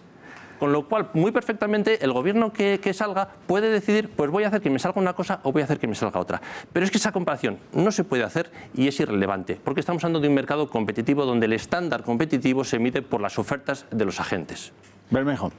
Ese resultado va a depender del número de consejeros que estén ahí, ¿no? El cabildo. Bueno, vamos a ver. El día de Navidad, una demanda impresionante. El último precio se nos ha colocado, pues probablemente la fotovoltaica o la termosolar. La demanda punta del sistema suele ser a las 8 o 9 de la noche cuando no hay fotovoltaica. Pues ya, pero el precio, porque a lo mejor lo traen de otro sitio. Si no hay fotovoltaica, no. Bueno, pero ellos van, dice, te lo pone, esto es razonable. Vamos a ver. Si tenemos un coste, por ejemplo, que en México, que es una tercera parte, el que tenemos en España, o en Marruecos, que lo tenemos aquí abajo, que también es la mitad del que tenemos en España, insisto, para el mismo servicio, porque es que no me voy a cansar de repetirlo, ¿cómo podemos decir que los costes del HHI o del indicador del no sé qué? Pero vamos a ver, ¿de qué estamos hablando? Los costes, los que tenemos empresas, sabemos de qué es la historia. Tenemos unos costes y ponemos unos precios. Y en función de eso, si yo tengo un competidor en el mismo sector, pues si él es más competitivo, que cada vez lo están siendo porque sí que investigan y sí que innovan para producir más barato y más eficiente, porque si no, no ganan dinero y no pueden pagar esos consejeros. Entonces, eso es lógico. Pero es que en España estamos pagando los costes mucho más altos que en otros lugares. Que no estamos pagando los costes más altos. Y eso es la falta de competencia. No es mentira, es objetivamente falso lo que estás diciendo. No es falso. Sí, porque puedes comparar. Tú habláis de diferentes conceptos. Concepto costes del negocio y tú hablas de la generación. Coste el precio de mercado. La generación. El precio de mercado de generación. La de las subastas a que nos creemos que son los mejores. El precio de mercado de generación. Porque que no eso lo puedes comparar porque hay mercados en otros países. Eso, vamos a ver. No, pero espera que concluyo. Mira, en Francia ha habido precios de 3.000. Por ejemplo, ¿por qué el gobierno no permite, por ejemplo, si en él, que es Endesa, ¿no? Filial, ¿por qué no?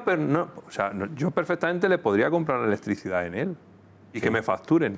¿Por qué no? ¿Por qué eso no si lo permite. Que si lo permite. Pero ¿cómo que lo permite? Pero tú has visto los comerciales de italianos o franceses o los de Escocia con esa nueva... Tú vas a la página web vendiéndonos a nosotros la electricidad. Sí, tú vas... Vamos a ver, si es de cajón. Tú tienes informes tienes informes de supervisión del mercado minorista donde la Comisión Nacional del Mercado de la Competencia te dice las cuotas de mercado de los distintos operadores.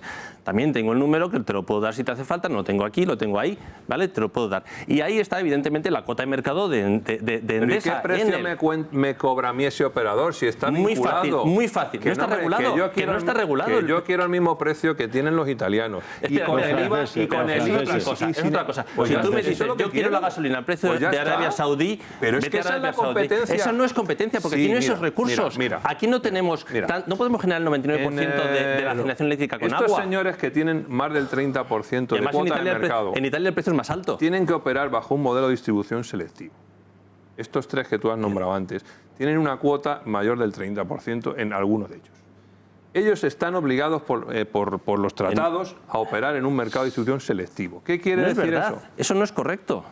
Bueno, pueden vender electricidad donde quieran. Vamos a ver. Pero ellos no ocurre. Pero, espera, ¿de qué estamos hablando? ¿De comercialización o de generación? Es que son dos cosas distintas. Es que estáis ahí. Es que son dos cosas distintas y no van a ver con las interconexiones. Vamos a ver. ¿Generación o comercialización? En la generación todavía es más grave. ¿Pero si tenemos un precio más bajo que el resto de países? No tenemos un precio de generación más bajo que el resto de países. Sí, eso lo puedes ver y te puedes bajar los datos del Internet. Pero si eso es así, ¿por qué no exportamos energía? ¿Por qué no? Exportamos energía, si ahora somos mismo, tan baratos. Exportamos a Marruecos exportamos energía. No importamos, tradicionalmente, en todo caso podríamos, porque producen a la mitad que nosotros la fotovoltaica.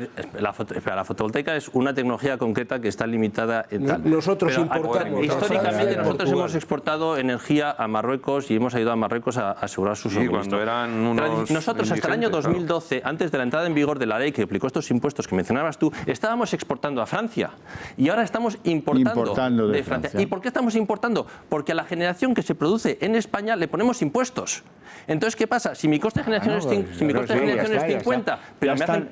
Han empatado ustedes ahora, han empatado. Claro, por eso digo, es que al final, con estas cosas yo creo que liamos a la gente, lo que es el coste de generación, pero al final lo que la gente entiende, lo que le llega a su casa, es decir, cuál es la factura que tiene que pagar. Y eso lo entiende todo el mundo. Y el señor que tiene una empresa y que al final de mes tiene que llegar y pagar. Y dice, oiga, sobre los costes de producción que supone el coste energético, dice un 70%.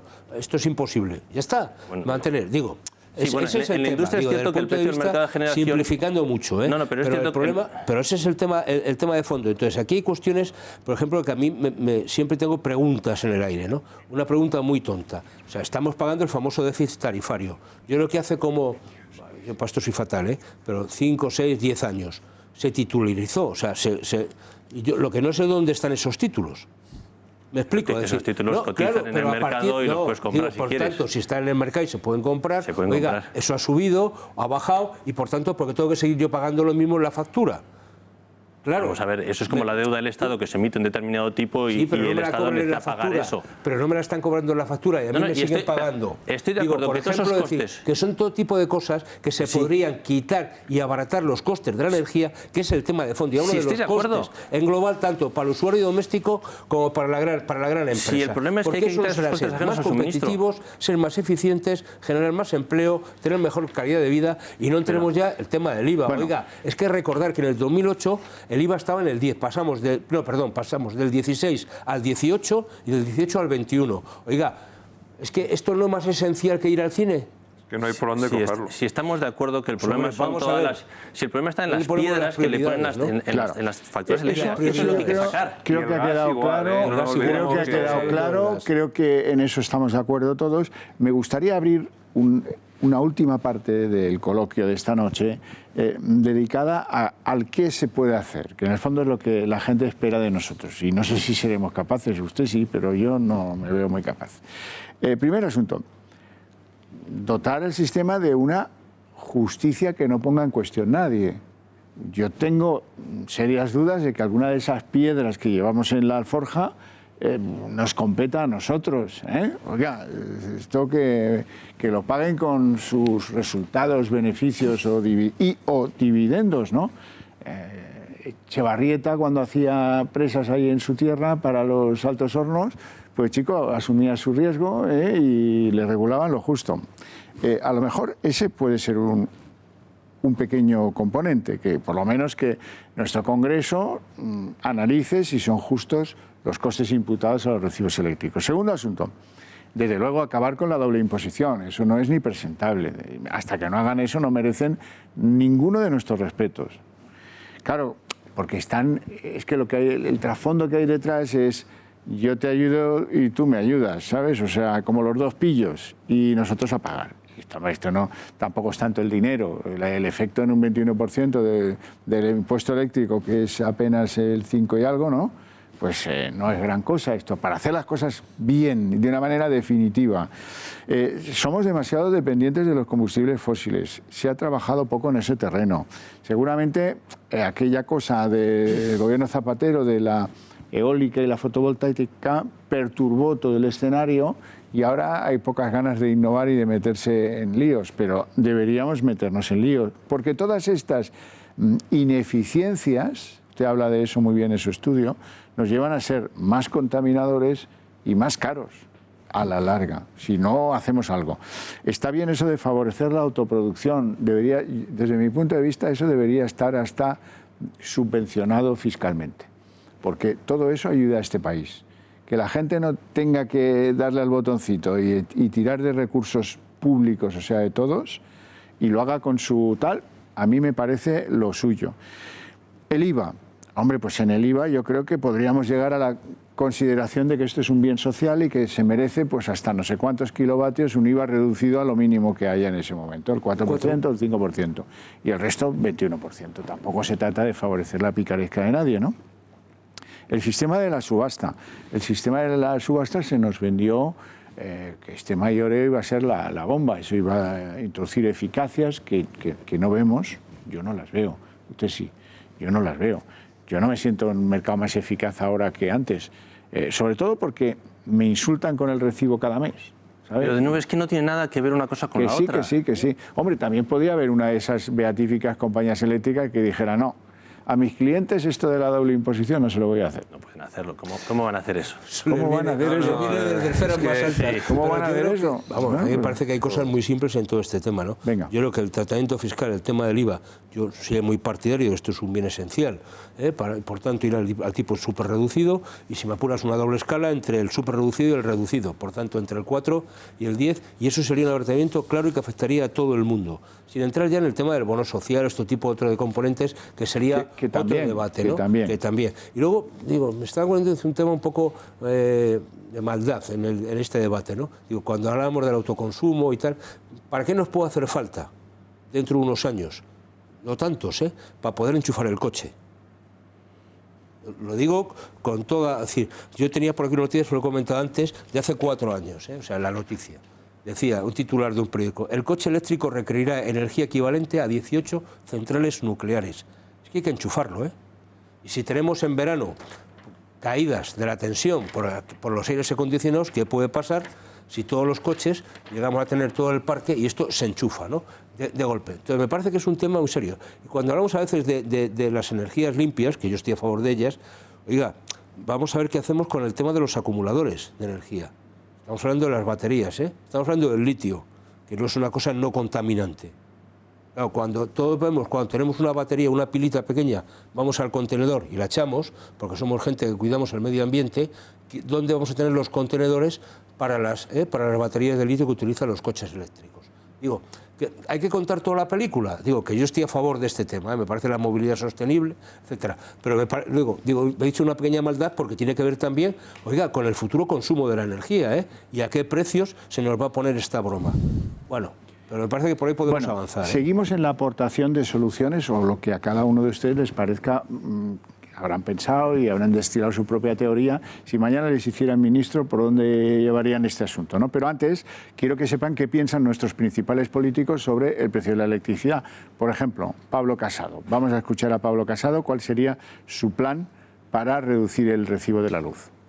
Podemos estar, yo tengo dos niños y podemos estar en torno, dependiendo del mes, de 50 a 60 euros. ¿Ah, sí? La factura de luz, el bimensual puede estar en 120 y ahora con la subida, a eso voy, te puedes plantar en 70. Entonces, bueno, yo no sé cuánto gasto tienen los electrodomésticos, pero sí que puedo entender un poquito, además, lo más preocupante, que no solo es lo que pasa a las amas de casa, o nos pasa a los que también sabemos cuánto puede costar cada tarea del hogar, sino a las industrias que por la falta de competitividad... Perdóneme, pero es que usted no sabe.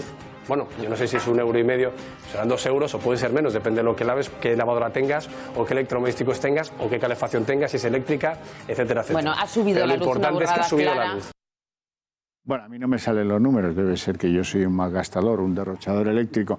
Bueno, el otro gran líder de la oposición, Albert Rivera, ¿qué soluciones tienen? Lo van a poder leer ahora a continuación en un tuit que en su día pues explicaba que la luz es un suministro de primera necesidad para millones de familias y un factor de competitividad para las empresas.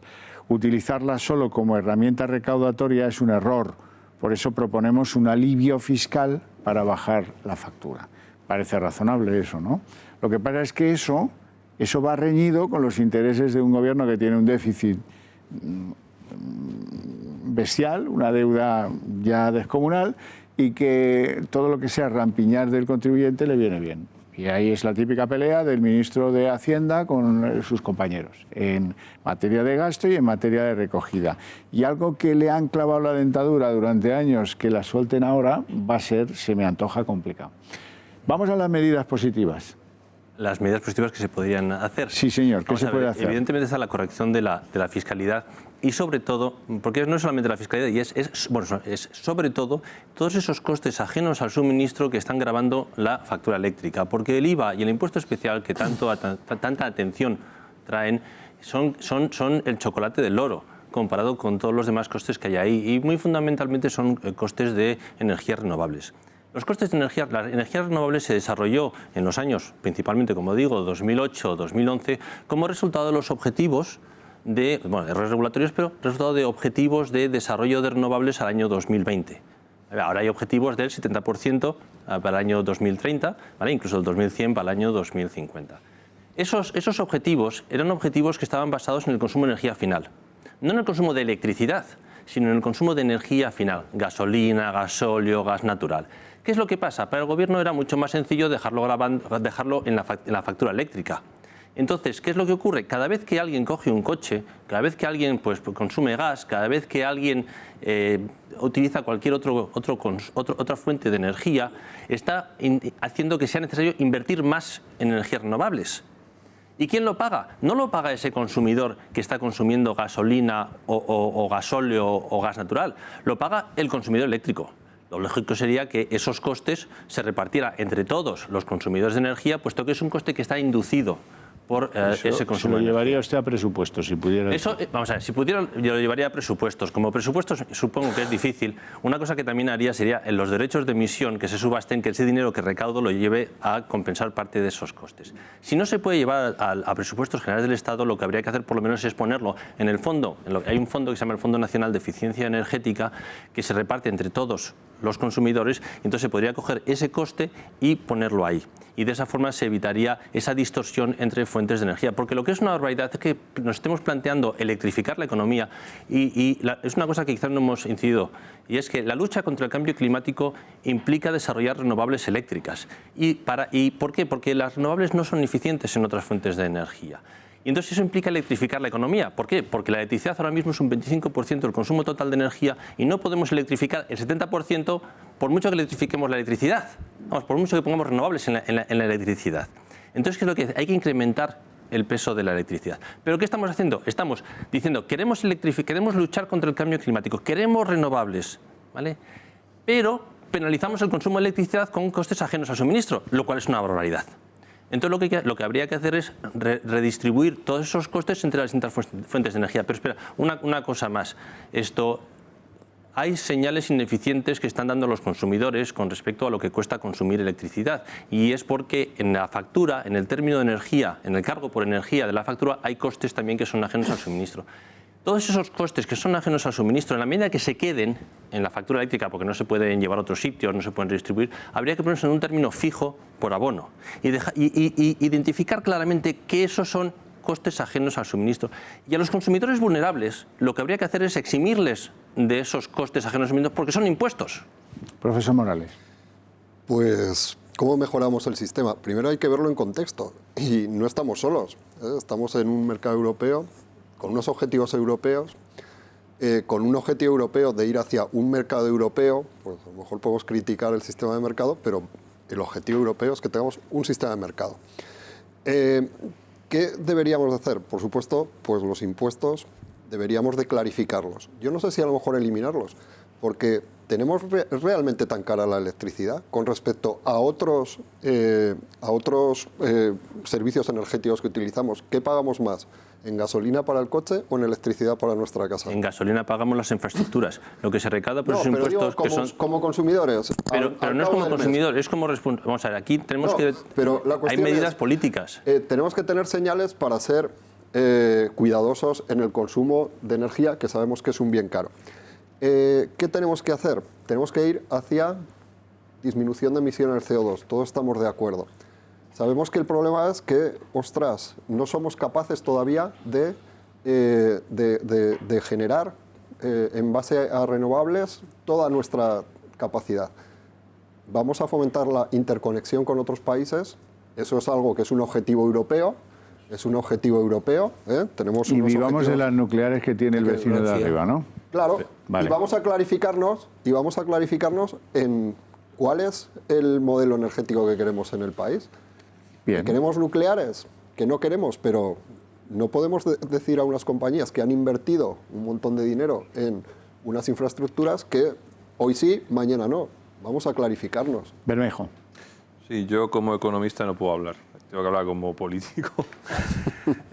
Vas a ver, un bien de primera necesidad no se puede dejar en manos de empresas privadas, porque nos cierran la ventana y aquí para Dios por gloria. Por lo tanto, tenemos que recuperar el control de esa generación, del transporte y de la distribución. Segundo, lo que empecé diciendo al principio, desarrollar planes urbanísticos, leyes que permitan, en los planes de ordenación urbana, permitan el desarrollo de implantación de parques para autoconsumo y también para almacenaje y generación. Y eso aumentará la competencia.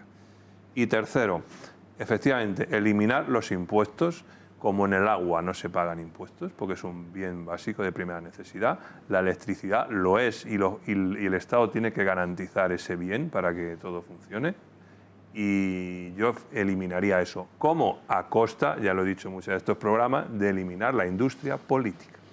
Muy bien, muchas gracias a los cuatro por acompañarme en este intenso debate en torno al precio de la electricidad y a ustedes desde sus casas por el interés y la atención por el programa. Antes de irnos, por si alguien se añora del asunto de la política, tengo un vídeo absolutamente definitivo en el que un farmacéutico explica lo que pasa con algunos emigrantes, inmigrantes o migrantes o lo que ustedes quieran, que son unos golfos y que se consiguen unos tacos así de facturas farmacéuticas, se las llevan a sus países, por ejemplo, en el caso a Marruecos, y ahí especulan con ello y paga el contribuyente de España. Véanlo y muy buenas noches. Pues, taquito simpático. Estas son recetas desde este mes de noviembre hasta el mes de enero incluido, porque se va. Esta persona ni ha cotizado, dar 40. Es la gente que ni ha cotizado, no tiene seguridad social, no tiene derecho. Pero bueno, esto se lo inventaron hace poco para que esta gente que no ha cotizado y no tiene derecho a seguridad social también se le dé el medicamento con el mismo descuento que tenemos los que trabajamos. Y aquí pues le acaban de hacer este médico, que es muy majo, que debe pagarlo él con su bolsillo. Entonces aquí dos recetas. Aquí van insulinas, aquí van unos cientos de pavos, unos cuantos cientos de euros. Ya está, y así funcionamos. Luego no hay dinero. Cuestionan las pensiones y cuestionan todo.